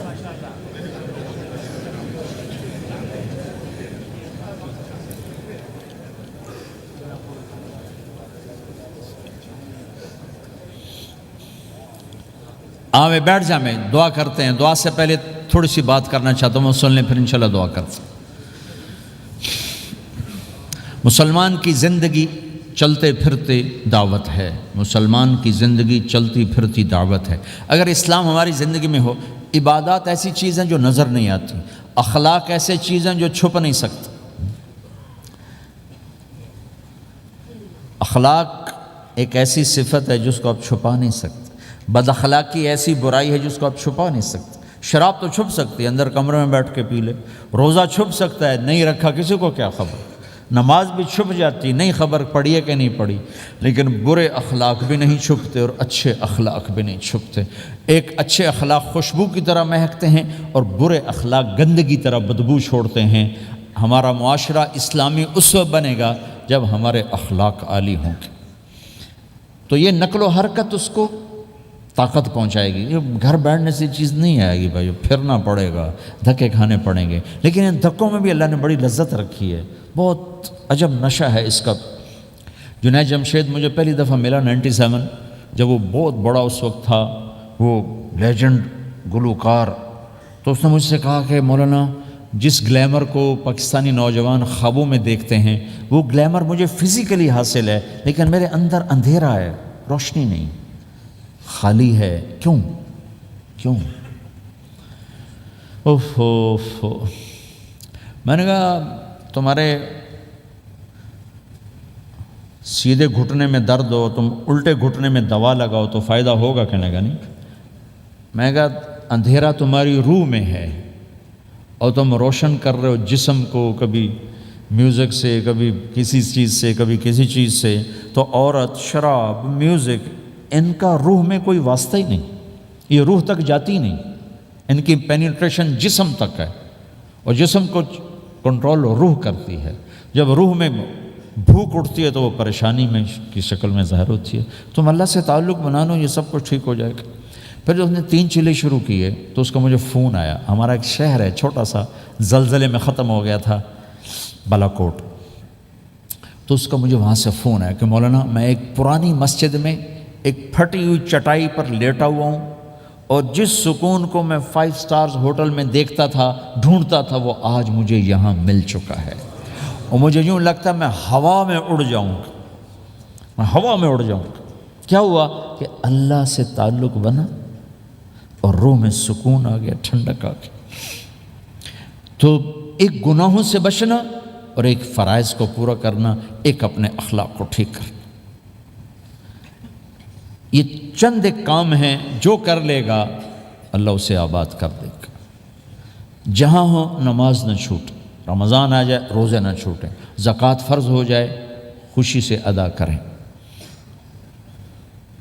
اپنی کمائیوں کو حلال پہ لائیں، غلط کاغذات سے، غلط پیپر سے، غلط ہیرا پھیری سے پیسہ نہ بنائیں. یہ پیسہ تباہی کے سوا کچھ نہیں لاتا. اپنی حلال کمائی کرو، کہ میرے نبی کا فرمان ہے جو صبح سے شام تک حلال کمانے میں تھکتا ہے اس دن کے سارے گناہ معاف ہو جاتے. سعد بن معاذ بیٹھے تھے، ان کے ہاتھوں پر اللہ کے نبی کی نظر پڑی تو ہاتھ بڑے سخت تھے. تو آپ نے کہا سعد تیرے ہاتھ اتنے سخت کیوں ہیں؟ کہا جی میں اپنے باغ میں خود کام کرتا ہوں، اس سے یہ سخت ہو گئے. تو آپ نے سعد کا ہاتھ پکڑا اور ایسے چوما اور کہا اپنے بچوں کو حلال کھلانے میں بچوں کو حلال کھلانے میں جو ہاتھ ایسا ہو جائے گا اس پہ جہنم کی آگ حرام ہو جائے گی. کہ بھائیو حلال، جھوٹ نہ داخل کرو. چاہے کتنے بڑے مفتی فتویٰ دیں کہ ٹیکس بچانے کے لیے جھوٹ بولنا جائز ہے، میں کہتا ہوں نہیں، سچ. 2 سودے ہیں، ایک طرف چند 100 پاؤنڈ ہیں، ایک طرف سچ ہے. جس کو لینا ہے لے لو. سچ کو لوگے تو اللہ کے قدموں میں چلے جاؤ گے، اللہ کے حبیب کی چھاؤں میں چلے جاؤ گے، اللہ کی چھاؤں میں چلے جاؤ گے. جھوٹ، ہاں صرف جھوٹ بولنا جائز ہے. 2 بھائی لڑ پڑے، ان میں صلح کرانے کے لیے جھوٹ بولنا جائز. میاں بیوی لڑ پڑیں تو بیوی کو منانے کے لیے خامند جھوٹ بول سکتا ہے، خامند کو منانے کے لیے بیوی جھوٹ بول سکتی. اس کے علاوہ جھوٹ نہیں ہے. سچ کے ساتھی بنو. اللہ کی قسم وہاں سے رزق آئے گا جہاں سے وہم و گمان بھی نہیں. پھر آپ اس حکومت کو دھوکہ دیتے ہو جو آپ کی ہمدرد. ہماری حکومتیں تو خود بھی چور ہیں تو ان کو چور پڑے ہوئے، چوروں کو چور پڑے ہوئے. تمہاری حکومتیں تو چور نہیں ہیں تو تم پہ خرچ کرتے ہیں. ان سے بینیفٹ لینا ہو تو پیچھے ہو، ان کو ٹیکس دینا ہو تو کدھر لکھا ہے شریعت میں ٹیکس دینا جائز ہے؟ کیا لکھا ہوا ہے؟ آگے مفتی بھی بیٹھے ہوئے فتوے دینے کے لیے. جب ان سے نفع اٹھاتے ہو تو ان کو نفع پہنچاؤ، ان سے سہولتیں لیتے ہو ان کو سہولت پہنچاؤ. یہ تمہارے خرچ کرنے میں دیانتدار ہیں، ان کے ساتھ بددیانتی نہ کرو. مسلمان ہو اور دھوکہ، یہ 2 چیزیں جوڑ نہیں سکتے. اپنی عیاشی تھوڑی کم کر دو تو اللہ اس میں برکت دے گا. آپس میں کبھی اونچ نیچ ہو جائے فوراً صلح کرو، لڑائی پہ باقی نہ رہو کہ یہ ہم نے بات نہیں کرنی، ہمارا سلام دعا ختم. ایسا کبھی نہ کرو. اونچ نیچ ہوتی ہے لیکن فوراً صلح کرو. ماں باپ میاں بیوی کٹھے رہتے ہیں تو ہمارا سسرالی معاشرہ بہت سخت قسم کا ہے. ماں باپ اتنی مداخلت کرتے ہیں بچے میں کہ ان کی زندگی تباہ کر دیتے. ساس سسر بہو پہ اتنا حق جتلاتے ہیں کہ خامد کا بھی اتنا حق نہیں رہ جاتا، اس سے زندگی ٹوٹ جاتی. اگر سسر ہو بہو کو عزت دو، ساس ہے بہو کو عزت دے، بہو ہے ساس سسر کو عزت دے. لیکن اللہ کی قسم ساس اور سسر کا بہو پہ کوئی شرعی حق کوئی نہیں.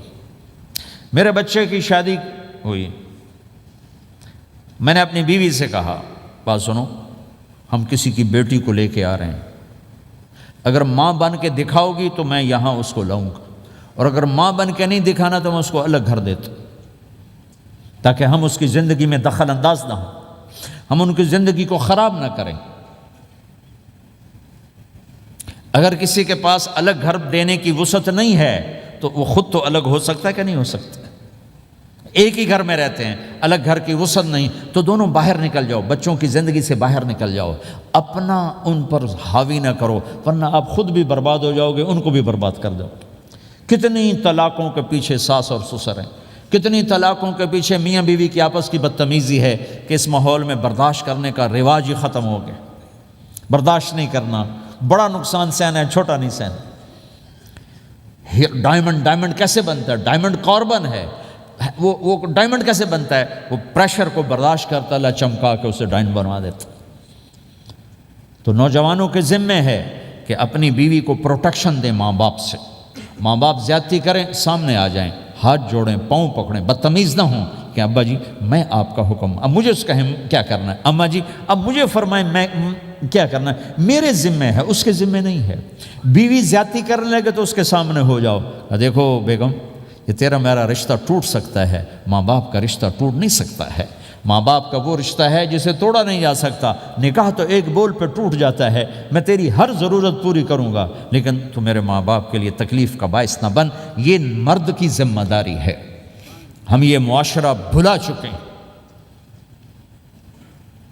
ہمارے پڑوسی ذمہ دار تھے، ان کے بچے کے نکاح میں گیا تو وہ مجھ سے کہنے لگے مولانا میری بیگم نے مجھ سے کہا کہ دیکھو ہم زندگی گزار چکے ہیں، اب یہ بچے زندگی شروع کرنے لگے ہیں، تو پہلے میرے بیٹے کے لیے الگ گھر بنا اور اس کی بیوی کی ڈولی کو وہاں لے کے آ، میرے گھر میں نہ لانا کہ ایسا نہ ہو ہم میاں بیوی بچوں کی زندگی خراب کر دیں۔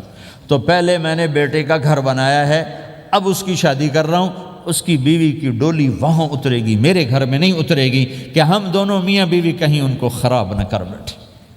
ہر آدمی کے پاس تو اتنے وسائل نہیں ہیں کہ وہ الگ گھر دے، لیکن یہ وسائل تو سب کے پاس ہیں کہ ان کی زندگی سے نکل جائے۔ ہاں ان میں کوئی کھٹ پٹ ہو جائے تو صلح کرانے آئیں، لیکن ہوتا کیا ہے کہ لڑکے کے ماں باپ اپنے بیٹے کے حمایتی ہوتے ہیں، لڑکی کے ماں باپ اپنی بیٹی کے حمایتی ہوتے ہیں اور آپس میں جنگ شروع ہو جاتی۔ نہ یہ نیچے ہوتا ہے نہ وہ نیچے ہوتا ہے۔ نئی شادی ہوتی، زندگی گزارنے کا پتہ نہیں ہوتا، ٹھوکریں کھاتے ہیں تو ان کو سنبھالنے کی ضرورت ہوتی ہے، لیکن ہوتا کیا ہے کہ ماں باپ اپنے بیٹے کے کان میں نہ بیوی کی شکایتیں لگاتے رہے، یہ کرتی ہے، یہ کرتی ہے، یہ کرتی ہے، اور وہ بچی کو اس کے ماں باپ کہتے رہے یہ کرتے ہیں، یہ کرتے ہیں، یہ کرتے ہیں۔ زبان پر ٹیپ لگا لو تو آپ کی زندگی روشن ہو جائے گی، آپ کا جیون خوبصورت ہو جائے گا۔ اور کبھی اونچ نیچ ہو جائے تو معافی مانگو، فوراً معافی مانگو۔ میاں بیوی لڑ پڑیں اور پھر صلح کر لیں تو اللہ کو یہ عمل اتنا پسند ہے کہ ان کی صلح پر پچھلے سارے گناہ ان کے معاف کر دیتے۔ قرآن کی ایک آیت اتری ہی میاں بیوی کی لڑائی پر تھی۔ ایک خامد اپنی بیوی پہ بڑے ناراض ہو گئے، مسجد میں بیٹھے بیٹھے انہوں نے نیت کی گھر جاؤں گا اور بیوی کی ٹھکائی کروں گا۔ یہ انہوں نے نیت کی، مسجد میں بیٹھے بیٹھے نیت کی گھر جاؤں گا، میں انہوں چنگا لتر پھیرنا ہے۔ میرے اللہ تو آسمان زمین اللہ کے لیے تو سب برابر ہے دیکھنا۔ تو اللہ پاک نے اسی وقت قرآن اتارا، اسی وقت یا ایھا الذین آمنوا ان من ازواجکم و اولادکم عدوا لکم فاحذروہم۔ اے ایمان والو، بیوی بچے اولاد، عدوکم نہیں کہا، عدو لکم، بیچ میں لام لائے ہیں یہ بتانے کے لیے کہ عدو اصلی معنی میں نہیں ہے، یہ اس معنی میں ہے کہ اے ایمان والو تمہارا بیوی بچوں کے ساتھ ٹھائیا ہو سکتا ہے، کھٹ پٹ ہو سکتی ہے، جھگڑا چھوٹا موٹا ہو سکتا ہے، کیا کرنا ہے؟ فاحذروہم، اس سے بچنا ہے، بڑھانا نہیں، بچنا ہے۔ کیسے بچنا ہے؟ ان تعفو، اس جھگڑے کو بڑھانا نہیں، مٹانا ہے۔ وتصفحوا، اس کا اثر دل سے مٹانا ہے۔ وتغفروا، پھر دوسرے کو معاف کرنا ہے۔ یہ تین کام میاں بیوی کرو، اگلا میں کروں گا، فإن اللہ غفور الرحیم، تمہارے پچھلے میں سارے معاف کر دوں۔ تو اگر اس مجمع میں کوئی بیوی سے لڑا بیٹھا ہے تو جاتے جا کے صلح کر، کوئی ماں باپ سے لڑا بیٹھا ہے تو جاتے جا کے صلح کر، کوئی ماں باپ بچوں سے ناراض ہیں جا کے خود مان جائیں۔ اس ماحول میں بچوں کو پیار سے لے کے چلنے کی ضرورت۔ میرے نبی کی زندگی محبت کا شاہکار ہے، ساری زندگی کسی کو ڈانٹا نہیں، ساری زندگی کسی کو ڈانٹا نہیں، اپنی وجہ سے، کسی پہ ہاتھ نہیں اٹھایا، اپنی وجہ سے۔ حسن فرماتے میں نے 10 سال اللہ کے نبی کی خدمت کی، ایک دفعہ نہیں کہا یہ کیوں کیا، ایک دفعہ نہیں کہا یہ کیوں نہیں کیا؟ تو بھائیو یہ خوبصورت زندگی ہے۔ آپ کے ہاں تو خادم نہیں ہوتے، سارا گھرانہ ہی خادم ہوتا ہے۔ تو میں پاکستان میں ہوں تو میں اگلا چیپٹر بیان کرتا ہوں کہ نوکروں کے ساتھ بھی اچھا سلوک کرو۔ وہ یہاں ہے ہی نہیں، تجھے آپ پہ ہی بانڈے مانجنے، آپ پہ ہی ٹوائلٹ صاف کرنا ہے، آپ پہ ہی گڈی صاف کرنی، ڈرائیور بھی آپ پہ تھے، مالک بھی آپ پہ، پٹرول بھی آپ پہ پاؤ بھائی، چنگا انگلینڈ ہے، پٹرول بھی آپ پہ پاؤ، ہوا بھی آپ پہ بھرو۔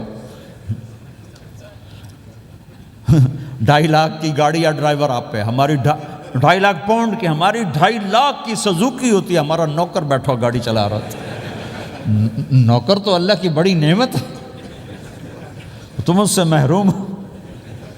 کچھ اس کے فائدے بھی ہیں، کچھ نقصان بھی ہیں، لیکن فائدے زیادہ ہیں۔ ہمارے بچے اتنے سست ہو جاتے ہیں کہ پانی کا گلاس کہو تو اٹھ کے ہی نہیں دیتے، وہ آگے نوکر کو بلاتے۔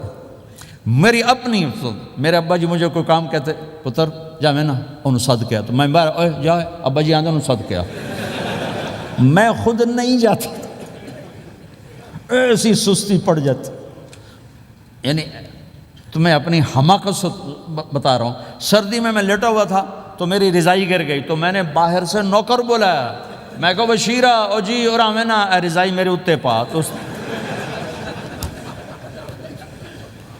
اپنا سنا رہا ہوں۔ لیکن آپ جہاں جاب کرتے ہیں، وہاں دیانتداری سے جاب کرو، دھوکہ نہ ہو، فریب نہ ہو، فراڈ نہ ہو۔ آپ بھی کہیں ملازم تو ہیں، کہیں کام کر رہے ہیں، کوئی آپ کی دکان پہ کام کر رہا ہے، گھروں میں کام کرنے والے ہیں، دکانوں پہ کام کرنے والے تو ہیں۔ اور جن لوگوں کے پاس پیپر نہیں ہوتے ان کو اتنے تھوڑے پیسے دیتے ہیں کہ وہ بیچارے روٹی بھی نہ کھا سکیں، کہ بھائی یہ لینے چونکہ ان کو پتہ ہے کہ بیچارہ پھنسا ہوا ہے اور کہیں نہیں جا سکتا ہے۔ تو ایسا نہ کرو، یہ ظلم نہ کرو۔ اول تو ایسے لوگ رکھو نہیں، تمہارے لیے قانون اس کی گنجائش کوئی نہیں۔